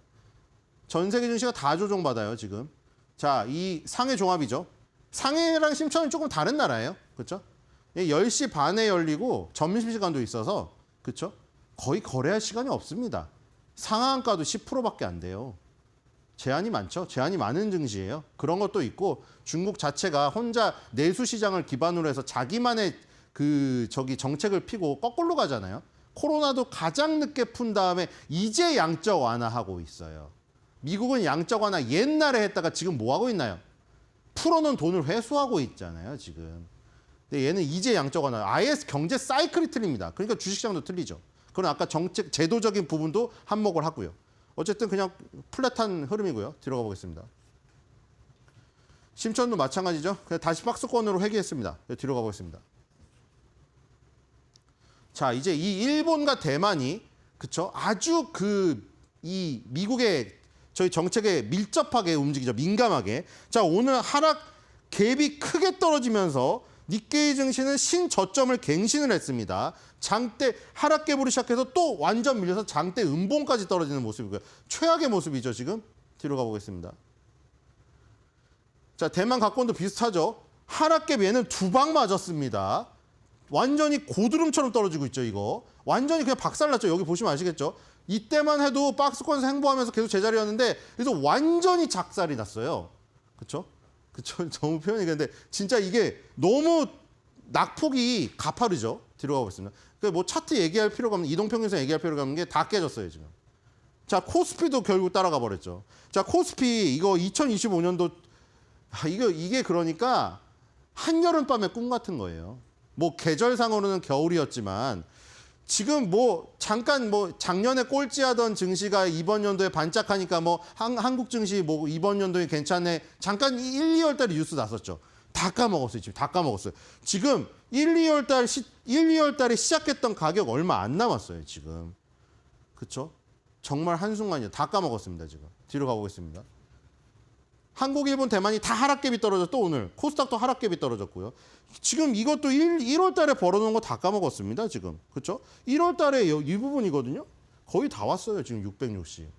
뒤로 가보겠습니다. 결국에 고점에 안 팔았으면 다 도루묵이에요. 지금. 자, 원달러 환율 차트가 너무 좋아지고 있죠. 지금. 그게 심상치가 않거든요. 지금. 여러분들 이제 많이 보셨죠. 상승 N자가 시작되는 이 징검다리. 이 급등한 다음에 여기 지금 횡보하고 있는데 이렇게 좀 머리를 들면서 횡보하고 있잖아요. 이게 만약에 상승 N자가 완성되는 이 강한 흐름이 나와버리면 그때는 저 12월 27일 날 1487.54 저기를 터치할 확률이 있는 거예요. 지금. 그렇죠? 그렇게 되면은 시장이 굉장히 좀 타격을 입을 확률이 큽니다. 제가 뒤로 가볼게요. 차트가 너무 이쁩니다. 자, 원유도 어느덧 밑바닥에서 꽤 올라왔죠. 뭐 베네수엘라 발언도 있었고, 그렇죠? 지금 2차 관세를 때린다는 게 2개가 나왔어요, 그렇죠? 엘살바도르의 갱단을 80억인가 주면서 보냈을 때 그 갱단 이름 뭐 이상하더라고. 영어 그 무슨 브라질 이름 같은데 엘살바도르인가요? 그 갱단이 베네수엘라 출신이 많다고 해서 베네수엘라 원유를 때렸고 베네수엘라 원유를 수입하는 나라도 관세를 매기겠다고 했어요. 그 중국이 베네수엘라 원유 수입을 중단했던 뉴스도 나왔는데 이번에 또 누구예요? 러시아산 원유. 그러니까 종합하면 어떻게 됩니까 이제? 베네수엘라산 원유랑 러시아산 원유에 대해서 관세 매기는데 거기다가 플러스 알파로 베네수엘라산 원유랑 러시아산 원유를 수입하는 국가까지. 그러니까 이제 핑퐁이죠.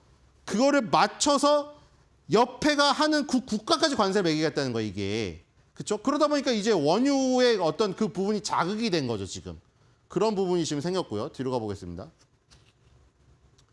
자, 이 지금 수급이 드디어 판이 뒤집혀 버렸네. 드디어 뒤집혔다는 게 좋을 때 말했으면 좋은데 나쁠 때 지금 거의 5천억 원. 지금 12시 안 지났는데 5천억 원이에요, 지금. 오늘 1조 넘을 가능성이 있어요, 지금 이거. 자, 뒤로 가볼게요. 자, 계속 누누이 말했죠. 이때 이 수급이 들어왔을 때 원달러 환율이 안 꺾여서, 그렇죠? 이 외국인 수급이 들어왔다는 얘기는 뭐예요? 이만큼 달러를 우리나라에 낸 거 아니에요. 그 달러가 이만큼 우리나라에 펑 쏟아졌는데도 달러 가치가 안 빠져서 아까 원달러 환율 차트가 안 빠졌잖아요. 그 타이밍을 놓쳐버리니까 이제 돌아서 버렸어요. 벌써 1조 팔았죠. 3월 28일이랑 오늘 합쳐서 벌써 1조 나갔어요, 지금. 근데 아직 반도 안 지났어요, 오늘. 그렇기 때문에 1조가 그럼 지금 반대로 어떻게 된 거예요, 순매도가? 1조가량의 달러를 갖고 나가버린 거예요. 없어졌죠? 지금 달러 가치가 올라가겠죠, 그만큼. 이때는 작동이 안 됐는데 달러 가치가 풀려서 달러 가치가 떨어지는 게 외국인 순매수가 들어와서 달러 가치가 떨어지는 게 작동이 안 돼 버렸고 이번에는 외국인 순매도가 터지면서 달러 가치가 급등하는 게 작동이 돼 버릴 가능성이 있어요, 이게. 뒤로 가보겠습니다. 그러니까 좋을 때는 작동이 안 돼 버리고 지금 나쁠 때 작동이 되려고 하고 있어요. 뒤로 가보겠습니다. 자, 지금 미국 증시 다 폭락했고 자, 일라일이 하나만 플러스 났죠. 뒤로 가보겠습니다. 하나 겨우 살아남았다. 자, 지금 도쿄 다 파란색입니다. 자, 뒤로 가볼게요. NTT 도코모 통신주 저거 방어업종만 오르고 있죠. 방어주. 의미가 없죠. 방어업종이 오른다는 건 주식시장에 빠진다는 거죠. 자, 대만도 지금 다 안 좋고 이런 금융주들만 그쵸? 약간 하락폭이 적죠. 금융주 통신주만 그냥 방어치고 있는 거예요. 뒤로 가보겠습니다. 자, 일라일이 딱 하나만 올랐는데 일라일이 경쟁사죠. 노보노디스크가 올려놨습니다. 노보노디스크의 하락폭이 조금 더 강합니다. 물론 시장에서 모건 스탠리 같은 경우에는 5월 초 실적 발표가 앞두고 있고 경구투약용 다이어트 약. 자, 이제 그냥 먹는 게 나옵니다. 지금 싹센다나 이런 거 주사를 맞아야 되죠. 일주일이든 한 달이든 어쨌든 주사를 꽂아야 되잖아요. 근데 먹는 게 나온다고 해서 성장 동력이 될 거라고 하면서 오히려 투자 의견 비중 확대를 내기도 했습니다. 자, 뒤로 가볼게요. 자, 귀주모테주랑 오량액은 별 변화가 없습니다. 자, 뭐 하나 나왔는데 주가 밸류에이션 모두 저점이 확인됐다고 거진증권에서 나왔어요. 자, 뒤로 가볼게요. 자, CATL가 비아디입니다. 자, 지금 비아디와 테슬라의 운명이 상당히 엇갈리고 있죠. 자, 그리고 3월 27일 날 또 중인증권에서 닝더스타이의 실적이 시장 컨센서스에 부합했고 주도지인을 한층 공고해졌다고 투자 의견 매수 의견을 또 내놨어요. 자, 뒤로 가보겠습니다. 자, 도요타 자동차랑 혼다 자동차 직격탄 맞았죠. 자, 그 상호 관세 플러스 알파로 따로 내놓은 거 두 개 있죠. 철강 알루미늄하고 자동차. 자동차, 도요타 자동차가 시가총 1위를 차지하는 도쿄 니케이 증시. 그냥 직접 다이렉트 타격이죠, 이거는. 자, 오늘 개파락 떨어지면서, 그쵸? 여기도 개파락 떨어졌죠. 도요타랑 혼다. 밑바닥 저점 다 붕괴됐습니다. 자, 뒤로 가볼게요. 자, 대만 TSMC랑 AS 테크놀로지 마찬가지죠. 저점 다 붕괴됐어요, 오늘. 그렇죠? 아주 좋지가 않습니다. 자, 뒤로 가볼게요. 자, 이 일본의 특징주. 일본이 오른 거를 찾다가 스크롤을 내다가 오른 거 딱 하나 있더라고요. 1.62%에서 2% 오르는데 니토리. 뭐 미국에는 달러트리라는 종목이 있잖아요. 니토리 지금 우리나라에도 몇 개 들어왔죠. 지금 대형마트에 쇼핑숍 개념으로 한 4-5개 들어와 있어요. 그러니까 우리 뭐 자주나 무인양품, 뭐 지금 달러트리, 다이소 이런 스타일이에요. 니토리. 뒤로 가보겠습니다. 자, 대만은 볼트로닉 파워. 이거는 지금 태양광 ODM 업체인데 인버터를 만드는 업체고요. 오늘 그냥 2.57 오르길래 갖고 왔습니다. 오르는 게 거의 없어서요. 뒤로 가보겠습니다. 자, 우리나라 볼까요? 자, 우리나라 약간 장초반이랑 변화가 생겼습니다. 장초반에 그 뭐 흥도석유나 이런 거 아까 트럼프 러시아산 원유 그 관세 부과 얘기 때문에 조그만 석유 회사가 오르고 있다가 갑자기 조선이랑 조선기자재가 치고 올라오면서 3, 4위를 차지하고 있습니다. 조선기자재, 태광, 메디콕스, HD 현대마리는 화인베스트 이런 것들이죠. 상승폭 괜찮죠? 지금 시장 폭락하고 있는데 4, 5% 상승폭 나옵니다. 자, 뒤로 가볼게요. 자, 태광이랑 성광밴드 뛰어났는데 오늘은 태광이 5% 정도 오르고 성광밴드는 1.44 정도 올라서 태광이 지금 앞서고 있지만 큰 흐름은 비슷하죠. 121선까지 조정을 받자 지금 반등이 나오고 있는 거예요.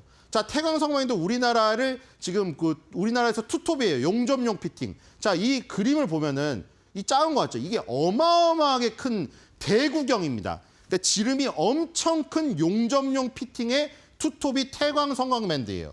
근데 지금 아시다시피 지금 뭐 LNG 개발이라던가 아니면 조선 쪽 그리고 해양 플랜트 뭐 아니면 육상 플랜트 어쨌든 이 피팅이라는 관이음새가 어디든 다 필요합니다. 그리고 121선까지 조정을 받았고 그 이전에도 펀더멘털이 좋았기 때문에 지금 오늘 오르고 있다. 그래서 이렇게 폭락하는 시장에서도 강한 조선기자재 좀 관심을 가질 필요가 있을 것 같고요. 자, 계속해서 트럼프는 해방의 날 해치는데 누가 해방하는지 사실 모르겠습니다. 자, 미국은 해방하는 게 맞는 것 같아요. 4월 2일 미국은 해방의 날. 하지만 전 세계는 상승 방해의 날.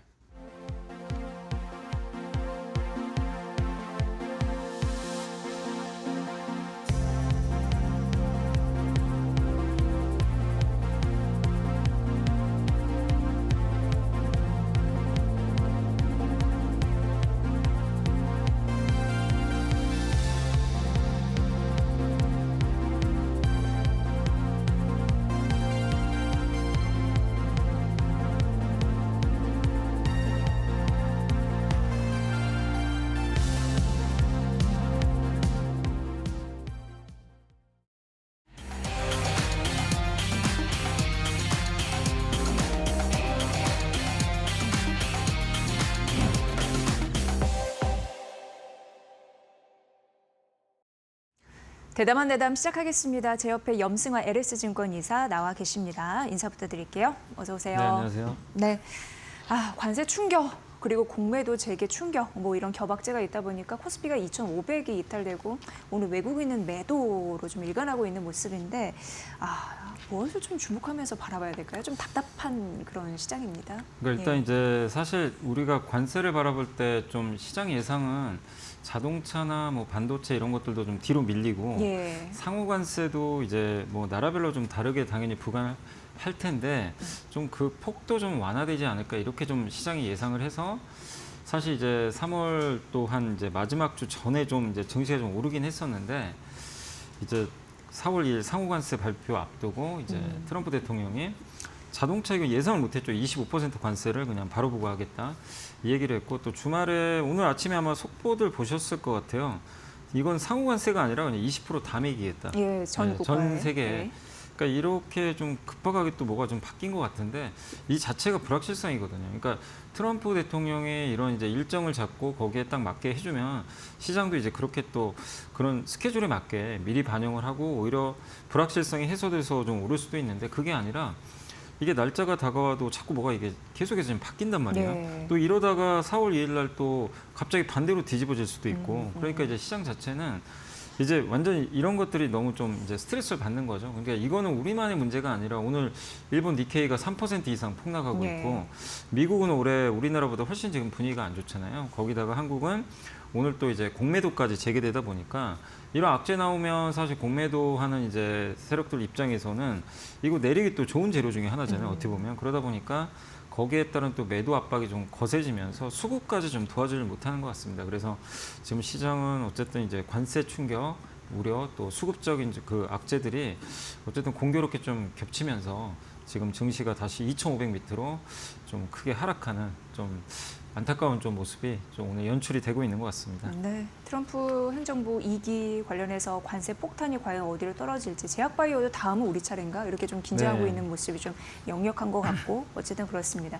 그렇다 보니까 뭐 정책 불확실성이 있기 때문에 기업이 투자나 고용을 어떻게 해야 될지 또 골머리를 좀 앓는 흐름들이 나타나고요. 결국 미국 성장 우리가 좀 봐야 되는데 그런 우려의 시기는 지속적으로 이어질까요? 미국 증시 같은 경우는 2월 이후에 좀 하락세를 보이는 흐름들이 좀 여전하고 있습니다. 아마 네. 금요일 날 증시 보신 분들 딱 그 느낌 드셨을 거예요. 스태그플레이션. 예. 그 단어가 딱 예. 떠올랐죠. 왜냐하면 그 경기는 안 좋아지는데 물가는 올라가는 게 스태그플레이션인데 이게 너무 고약하죠. 왜냐하면 경기 안 좋아지면 돈 풀면 되잖아요. 그래서 경기 부양하면 되는데 경기는 안 좋은데 물가 오르면 금리 인하나 돈을 풀기가 어려워요. 그렇죠. 더 예. 오르니까 물가가. 그래서 22년도가 그랬죠. 22년에 전쟁 때문에 경기는 안 좋은데 물가 올라서 금리를 올려버렸죠. 역으로. 그래서 나스닥이 그 폭락을 했잖아요. 이제 그 약간 트라우마가 있는데 지금도 트럼프의 이 관세 정책에 대한 이제 불확실성 때문에 경기가 이대로 가면 경기가 안 좋을 건 누구나 알겠죠. 그래서 지난 금요일 날 실적 발표했던 그 룰루레몬 이제 대표적인 의류 회사가 실적 가이던스를 이제 하향 조정을 해버렸죠. 좀 불투명하다. 그러니까 우리 매장에 사람들이 지금 발길이 좀 뜸해지고 있다. 오는 발길이. 이 얘기는 소비자들 입장에서는 관세나 이런 경제 불확실성 때문에 옷을 오래 사는 게 아니라 내년으로 미뤄버릴 수도 있어요. 1년 더, 나중에 사자. 예. 이렇게 되면 이런 이제 경기 소비자는 침체를 보일 수밖에 없고 이게 이제 미국 경제에도 당연히 안 좋게 작용할 수밖에 없습니다. 근데 이게 아직은 정해진 게 아니에요. 지금 도대체 관세를 얼마나 올리겠다는 건지 이것도 명확하지 않고 실제 지금 미국의 실효 관세율이 현재 2.5%거든요. 이거를 좀 시장에서는 10%까지 올릴 거로 지금 대부분 전망을 해요. 예. 근데 만약에 이렇게 4배 정도 올라가게 되면 미국 S&P 500 기업들의 주당 순이익이 마이너스 2에서 마이너스 4% 정도 감소를 한다고 합니다. 이 자체로서 기업들의 이익이 줄 수밖에 없기 때문에 이 부분도 당연히 증시에 좀 부담이고 이렇게 주가가 빠지잖아요. 그러면 미국의 고액 자산가들은 자기의 자산 가치가 떨어지니까 역시 소비를 또 줄여버립니다. 예, 그러니까 예. 이게 연쇄적으로 계속 안 좋게 좀 꼬리를 물고 작용할 수 있는데 트럼프 대통령이 사실 이걸 모를 리는 없잖아요. 본인도 알 텐데 네. 더 강하게 나오고 있어요. 그러니까 지금 시장이 더 좀 놀라는 건 이렇게 좀 증시도 안 좋고 경기 안 좋아지는 거 뻔히 아는데도 너무 세게 나가니까 그러니까 너무 뒤도 안 보고 그냥 일단 자기의 관세 정책을 밀어붙이려는 그런 어떤 이제 불확실성이 어쨌든 주식시장 특히 뭐 우리나라도 안 좋지만 미국에도 안 좋고 또 경기에 대한 불확실성까지 네. 커지고 있고 또 문제는 물가까지 올릴 수밖에 없기 때문에 카드가 없어요. 이렇게 경기 안 좋아져도 뭐 쓸 카드가 없다는 거. 이런 부분들이 시장에 정말 좀 크게 지금 작용을 하고 있는 것 같습니다. 네. 약간 시장은 불확실성을 넘어서 너무 막무가내식으로 밀어붙이는 네. 게 아닌가라고 공포를 갖고 있다는 거죠. 네. 그런 부분을 보셔야 되고 염 이사님께서 미국 뭐 증시 여러 가지 판단할 때 경제 스태그플레이션 SL 공포에 대해서 잠시 언급해 주셨는데 이번 주 같은 경우는 중요한 경제 지표가 발표가 됩니다. 특히나 고용 시장의 힌트를 좀 알 수 있는 분위기를 네. 그런 부분도 발표가 되는데 미리 좀 알았으면 좋겠어요. 네. 근데 이제 4월 1일 날 졸트라 그래서 고인 이직 지수가 나오는데 네. 이것도 이제 발표가 되고 4월 4일이 더 중요하죠. 고용 보고서. 이제 가장 중요한 보고서인데 이번에 비농업 고용자 수가 13만 5천 명 정도 예상을 하고 있어요. 그래서 최근 3개월 평균이 20만 명이니까 예상만 봤을 때는 좀 안 좋게 나올 가능성이 있는데, 근데 이거보다 더 낮게 나오면 시장은 또 실망을 하겠죠. 좀 가뜩이나 경기 침체 우려가 커지니까. 다만 여러분들이 염두에 두실 거는 이게 그러면 고용 지표가 이럴 수는 있죠. 비농업 고용자 수가 뭐 15만 명 나올 수도 있잖아요. 네. 그러면 예상보다 잘 나오니까 그날은 증시가 좀 환호할 수 있어요. 생각보다 미국 경기 괜찮네. 근데 여기에 또 우리가 함정이 있는 게 고용 지표는 다 후행 지표예요. 지금이 아니에요. 근데 지금 미국의 증시나 이런 것들을 움직이는 지표들은 다 선행 지표입니다. 예를 들면 소비 심리 지수 이런 지표들이요 다 지금 급격하게 좀 떨어지고 있고, ISM 서비스업 지수나 이런 것들 다 설문조사하거든요. 기업들한테. 네. 향후에 어떨 것 같냐. 근데 그런 지표들은 다 침체를 막 가리킬 정도로 떨어져요. 그러니까 지금 이번 주 금요일 날 설사 실물 지표가 나오면 증시는 좀 단기적으로 안도를 하겠지만, 그거 가지고 우리가 안심할 수는 없는 게 이 관세 정책이 아직 어떻게 보면 지금 제대로 시작도 안 했잖아요. 네. 그 전에 데이터를 시장이 얼마나 높은 가중치를 줄지는 잘 모르겠어요. 결국 앞으로가 중요하니까, 그래서 단기적인 반등은 나올 수 있다 하더라도 거기에 큰 의미를 부여하기 좀 어렵고, 결국 지금 제일 중요한 건 이 투자자나 미국의 소비자들의 심리를 조금 안정시킬 수 있는 트럼프의 그 말 한마디, 여기 좀 바뀌는 게 중요하거든요. 뭐 예. 관세를 좀 더 유연하게 하겠다든가 그런 좀 조치들이 필요한데, 그런 게 나오지 않는다면 저는 좀 지표의 영향력은 그렇게 좀 크게 오래 가긴 좀 어렵다, 이렇게 좀 생각을 하고 있습니다. 네. 자, 이제 공매도 분석을 해드리도록 하겠습니다. 오늘 전면 재개됐는데 삼성전자가 6만 원 선을 이탈했고, SK하이닉스 20만 원 선 이탈했고, 현대차, 기아 약세, 뭐 현대제철 2% 약세, 셀트리온이 3% 이상 하락. 음봉의 흐름을 보여주면서 낙폭을 좀 확대하고 있는 모습이거든요. 어떻게 보셨습니까? 오늘 전반적인. 근데 오늘 이제 네. 공매도 재개하면서 이제 느낀 게 좀 실적 보고 좀 하는 느낌이 좀 들어요. 뭐냐면 사실 지금 가장 실적이 안 좋은 업종이 2차 전지거든요. 예. 근데 업종별로 보면 2차 전지가 제일 많이 빠졌습니다. 그러다 보니까 지금 공매도 그동안 좀 대차 잔고도 미리 늘려놓은 부분도 있겠지만, 오늘 LG엔솔이 7%나 폭락하고 있거든요. 그러니까 2차 전지는 지금 향후에 기대감 아직은 남아있지만, 문제는 지금 숫자가 너무 안 좋거든요. 계속 적자나고, 지금 실적 가이던스나 이런 거 보면 1분기까지는 안 좋아요. 근데 이제 이 애널리스트들의 공통된 의견은 뭐냐면 2분기부터는 조금씩 나아질 거다, 이 얘기거든요. 그러면 오히려 이번에 변동성 확대는 또 배터리주들을 이제 길게 보시는 분들한테는 기회가 되겠지만, 네. 다만 당장 지금 공매도 타겟이 딱 된 것 같아요. 지금 실적이 좀 안 좋을 가능성이 높다 보니까, 거기다 관세를 피해를 많이 받을 수 있는 업종. 근데 오늘 보면 조선주나 은행주 같은 건 안 빠지거든요. 네. 근데 이들의 특징이 있죠. 뭐 건설주도 마찬가지인 게 관세랑 영향이 전혀 없는 업종들. 그리고 물론 이제 조선주 많이 올랐었지만, 상대적으로 뭐 이 금융주나 건설주는 PER이 되게 낮은 편이거든요. 네. 그러니까 상대적으로 앞으로 실적이 좀 좋아질 것 같은데 관세 충격은 좀 없는 상황에서 주가 싸다, 이런 쪽은 오히려 공매도가 나오는 게 아니라 오히려 이제 저가 매수들이 좀 들어오면서 약간 좀 차별화되는데, 어쨌든 우리나라를 이끄는 대부분의 기업들은 미국의 관세 충격을 안 받긴 좀 어렵기 때문에 그 부분들이 한국 증시에 지금 계속해서 부담으로 되고 있고, 하필 또 타이밍도 이게 좀 관세 충격이 좀 극대화되고 있는 상황에서 공매도가 재개되다 보니까, 예. 그리고 전 종목이 지금, 그러니까 그 모든 종목의 공매도가 이제 가능해졌잖아요. 네, 이게 지금 거의 5년 만이거든요.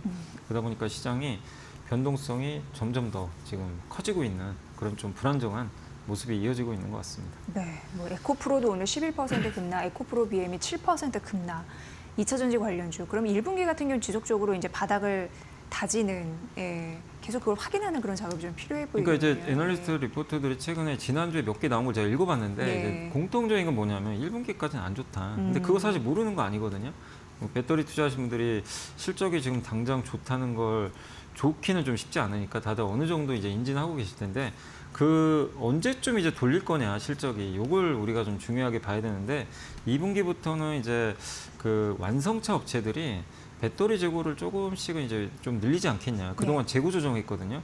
그런 시나리오로 2분기부터는 좀 돌아설 것 같다. 그러니까 1분기 실적이 좀 마지막 고비죠. 근데 지금 1분기 실적 발표는 4월 한 이제 중순부터 말까지잖아요. 그러면 이번 달, 그러니까 다음 달이죠. 다음 달 한 달 정도는 좀 이게 불편할 수밖에 없어요. 변동성이 좀 나올 텐데, 네. 다만 이 4월을 좀 잘 지나고 나서 어느 정도 좀 시간이 지나서 이제 재고 조정에 대한 부분들이 좀 일단락 됐다라는 그런 신호들이 나오면 또 빠진 만큼 되게 가파르게 오를 수는 있거든요. 근데 이제 2차 전지가 모두 다 오를지는 제가 그것까지는 모르겠지만 그렇죠. 예. 많은 이제 애널리스트 분들의 공통점은 역시 LG 에너지 솔루션이 왜냐하면 그 LFP 배터리를 지금 국내에선 가장 먼저 하고 있거든요. 네. 그래서 이미 르노한테도 공급을 지금 받아놨어요. 그렇기 때문에 우선순위는 오늘 뭐 물론 LG엔솔이 많이 빠지지만 LG엔솔을 좀 우선적으로 좀 봐야 된다 이런 시각들이 있어서 그래서 4월까지는 좀 고통스럽더라도 요거를 뭐 도망간다 이런 것보다도 나아질 2분기를 좀 대비하는 그런 구간으로 보는 게 좋을 것 같습니다. 네, 어두운 터널을 빠져나오는 구간에서 그래도 대장주인 LG 에너지 솔루션의 반등 가능성 이런 부분을 눈여겨보시면 될 것 같고요. 일단 뭐 공매도 전면 재개 이전부터 대차 잔고가 늘어나는 종목과 업종은 유의하세요 이렇게 얘기를 했는데 그거는 뭐 4월 내내 좀 갖고 가야 되는 전략인 거죠? 근데 일단? 대차 잔고가 예. 늘어났다는 것 자체는 사실 공매도 하려고 늘린 거잖아요. 근데 예. 이 대차를 해야 팔 수가 있으니까 그래서 좀 부정적이긴 하지만 근데 과거 통계를 봐도 대차 잔고 늘었어 공매도가 막 급증해서 주가가 무조건 또 빠진 건 아닙니다. 예. 그 개별 기업만의 또 호재라든가 기업 가치가 좋아지면 공매도도 오히려 역으로 이렇게 매도했다가 급하게 또 환매하는 경우들이 있거든요. 그럼 주가가 오히려 더 급등하는 경우들도 많기 때문에 그게 무조건 늘었으니까 아, 공매도 나오고 빠지겠다 이렇게까지 생각하실 필요는 없지만 근데 지금 국내 증시 분위기 자체가 너무 관세가 이게 이제 위에서 압박을 하다 보니까 대차 전지가 좀 많은 그런 좀 업종들은 어쨌든 좀 당분간은 좀 부담될 수밖에 없을 것 같고 다만 오늘 보면 조선방산 2차 전지 이쪽이 사실 대차 잔고가 늘었는데도 예. 2차 전지만 좀 유도가 안 좋거든요. 그 얘기는 뭐냐면 같이 대차 잔고가 늘어났어도 확실히 모멘텀이 좀 중요한 것 같아요. 이 2차 전지가 모멘텀이 이 셋 중엔 가장 떨어지고 그다음에 실적이 좀 안 좋기 때문에 결국 펀더멘털에 의해서 이 대차 잔고가 늘어난 부분들이 2차 전지에 좀 부담으로 작용하고 있지 않나 이렇게 좀 판단을 합니다. 다만 오늘 조선방산이 잘 버틴다고 해서 아 그럼 이들은 공매도 나와도 이제 올라가겠네 이렇게 또 생각하시면 안 되고 예. 언제든지 또 갑자기 반대로 갈 수도 있거든요. 그렇죠. 그래서 예. 너무 과도하게 좀 주가 올랐던 기업들은 어쨌든 지금 시점에선 가격 부담이 있다면 조금 조심할 필요는 있다라고 말씀드리겠습니다. 네. 이 시장에서는 이미 위험지대다, 안전지대다 이렇게 가르는 그런 흐름들이 있는데 대표적으로 뭐 삼성전자, SK하이닉스 포함된 반도체 자동차는 괜찮지 않겠느냐, 뭐 가치주 대형주는 괜찮지 않겠느냐 이런 얘기 나오는데 어떻게 생각하세요? 근데 이사님? 이게 네. 그러니까 그냥 아무 일이 없으면 별 영향은 없어요. 네, 근데 네. 지금 문제가 생긴 게 삼성전자나 하이닉스에 뭐가 문제 생겼죠? 물론 마이크론이 가격 인상을 했어요. 이건 되게 호재인데. 메모리 쪽. 네. 네. 근데 지난 아마 금요일 날 보셨겠지만 이제 엔비디아가 이렇게 투자했던 코이브라는 데이터 센터에 임대해주는 회사가 미국 증시에 상장을 했거든요. 그러니까 AI 데이터 센터를 대표하는 기업이에요. 근데 이 회사가 상장 전에 기업 가치가 거의 한 반토막이 나버렸어요. 예. 그 상태로 상장했다는 건 뭐죠? 시장의 기대감이 많이 꺾였다는 얘기예요. 그리고 지난주에 또 미국의 TD코인이라는 증권사에서 마이크로소프트가 데이터 센터 프로젝트 취소한 것 같다. 막 이런 식으로 나오면 이건 당연히 반도체한테 또 안 좋거든요. 그래서 엔비디아 주가 좀 많이 빠졌잖아요. 그러니까 결국엔 AI에 대한 좀 약간의 이제 그 기대감이 좀 꺾였기 때문에 삼성전자 하이닉스도 어떻게 보면 오늘 좀 그런 부분들이 이 공매도 세력들한테는 이거 악재 아닌가? 그렇네요. 또 빌미가 될 수밖에 없고 또 거기다가 현대차나 기아 같은 경우는 지금 관세가 생각보다 그렇게 뭐 충격이 없으면 다행인데 그게 아니라 지금 25% 관세 부과하죠. 또 거기다가 지금 뭐 자동차 부품까지도 같이 관세 부과하면 각종 비용들 다 올라가는데 이 관세 부과 회피하는 제일 좋은 방법은요.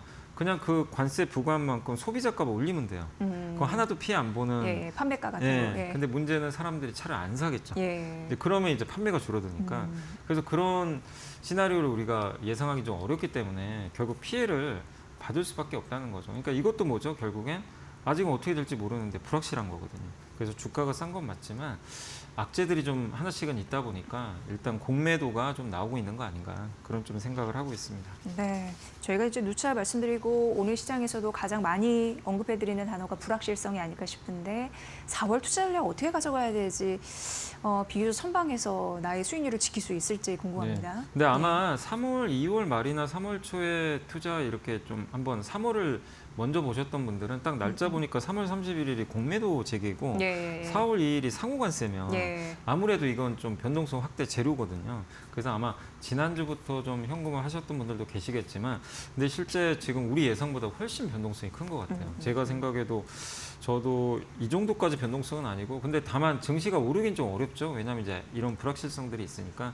근데 생각보다 관세가 우리 예상을 좀 뛰어넘는 상황으로 좀 나올 가능성이 있다 보니까 증시 변동성이 너무 커지는 것 같습니다. 근데 아직 이게 끝난 게 아니고 4월 2일 날 상호관세 발표를 일단 봐야 되고요. 네. 결정된 건 아직 없습니다. 그리고 4월 8일 날 삼성전자 실적 발표도 하나 더 대기를 하고 있어요. 그래서 여기까지는 끝나야 뭔가 좀 변동성이 좀 안정될 것 같아요. 그래서 그때까지는 어쨌든 증시가 뭐 이렇게 V자로 오르기보다는 좀 출렁일 수 있다. 근데 지금 2,500 깨졌으니까 너무 겁먹으실 필요는 없고 사실 전략은 단순합니다. 급 나갈 때는 투자를 해야 된다. 저는 그렇게 생각하고 급등할 때는 그냥 기다리고 이런 전략으로 좀 계속 보시면 좋겠고 그래서 4월 8일까지는 계속 좀 모아가는 전략 필요할 것 같고요. 다만 이제 지금 관세 충격이 좀 있으니까 증권업종이나 건설업종 또 음식료 또 최근에 한한령 해제 이슈가 계속 나오는 것 같아요. 이런 쪽은 좀 사실 관세랑 좀 무관하거든요. 이런 쪽을 한번 대응해 보시면 어떨까 이렇게 말씀드리겠습니다. 네. 시장을 잘 보고 분석해 주시는 염승환 이사님과는 이번 주 금요일입니다. 관세 이제 4월 2일 상호관세 부과에 대한 그런 리스크도 있기 때문에 특집을 마련해서 시장에 주는 영향력 그리고 업종별 흐름들 잘 분석해 드릴 테니까 이번 주 금요일 또 잘 관심 가져주시면 저희 좋을 것 같습니다. 염승환 이사님 금요일에 좀 잘 부탁드리고요. 네, 오늘 대담한 대담 이사님과 함께 들어봤습니다. 잘 들었습니다. 네, 고맙습니다.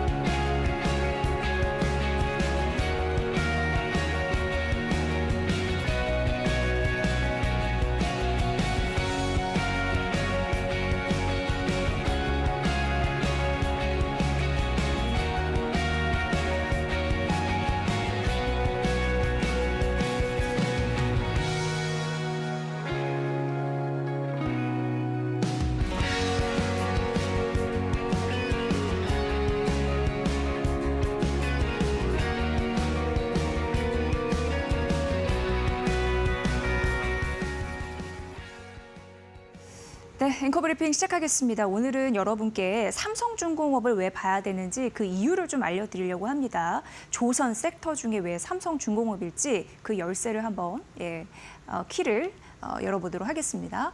일단 삼성중공 같은 경우에는 FLNG 독점 사업자 이렇게 써놨는데요. FLNG는 쉽게 생각해서 플로팅 LNG라고 해서 바다 위에 이렇게 공장이 떠 있다라고 생각하시면 돼요. 한국투자증권의 애널리스트가 삼성중공업이 과연 잘 되고 있나 궁금해서 탐방을 했습니다. 그래서 관련 리포트를 내놨는데 제가 주말 동안 흥미롭게 읽은 거예요. 그래서 여러분께 소개를 해드리려고 마음을 먹었습니다. 일단 이 리포트에 두 가지의 핵심 키포인트가 있었는데 첫 번째는 FLNG 바다 위의 공장 이 부분과 LNG 운반선이 잘 작동이 되고 있는지 만들어지고 있는지 이렇게 보시면 될 것 같고요. 지금 이제 이 애널리스트가 그 거제 조선조소에 갔다라는 부분입니다. 가서 봤더니 최근 이제 말레이시아에서 수주한 초대형 프로젝트가 있었는데 그게 아주 잘 되고 있더라라는 부분이었고 여기 보시면 K 암벽이라고 해서 이쪽에 이제 정박이 되어 있다라고 얘기를 했습니다. 그리고 거제 조선조에서는 뭐 1도크, 2도크, 3도크 있는데 3도크가 제일 크거든요. 이 부분도 다음 장에서 중요하니까 살펴보시면 될 것 같고 이제 두 번째 페이지 넘어가 보도록 하겠습니다. 일단 FLNG 이쪽은 잘 지금 되고 있다라는 부분과 두 번째 LNG 운반선입니다. LNG 운반선 같은 경우에 삼성중공업에서 대량 생산 체제를 가동한다라는 이슈인데 이건 이제 잘 보시면 돼요. 이게 이제 도크입니다. 도크인데 거대한 수영장 느낌이 드실 것 같아요. 여기에 일단 물이 들어가 있는데 물을 쫙 빼고 나서요. 맨 처음에 배가 이제 가라앉으면 그 밑부터 조립을 하게 됩니다. 그리고 어느 정도 조립이 끝나면 다시 물을 채워서 배가 이제 올라가죠. 그래서 이게 바다로 가는 거, 그거를 바로 진수라고 아실 것 같고요.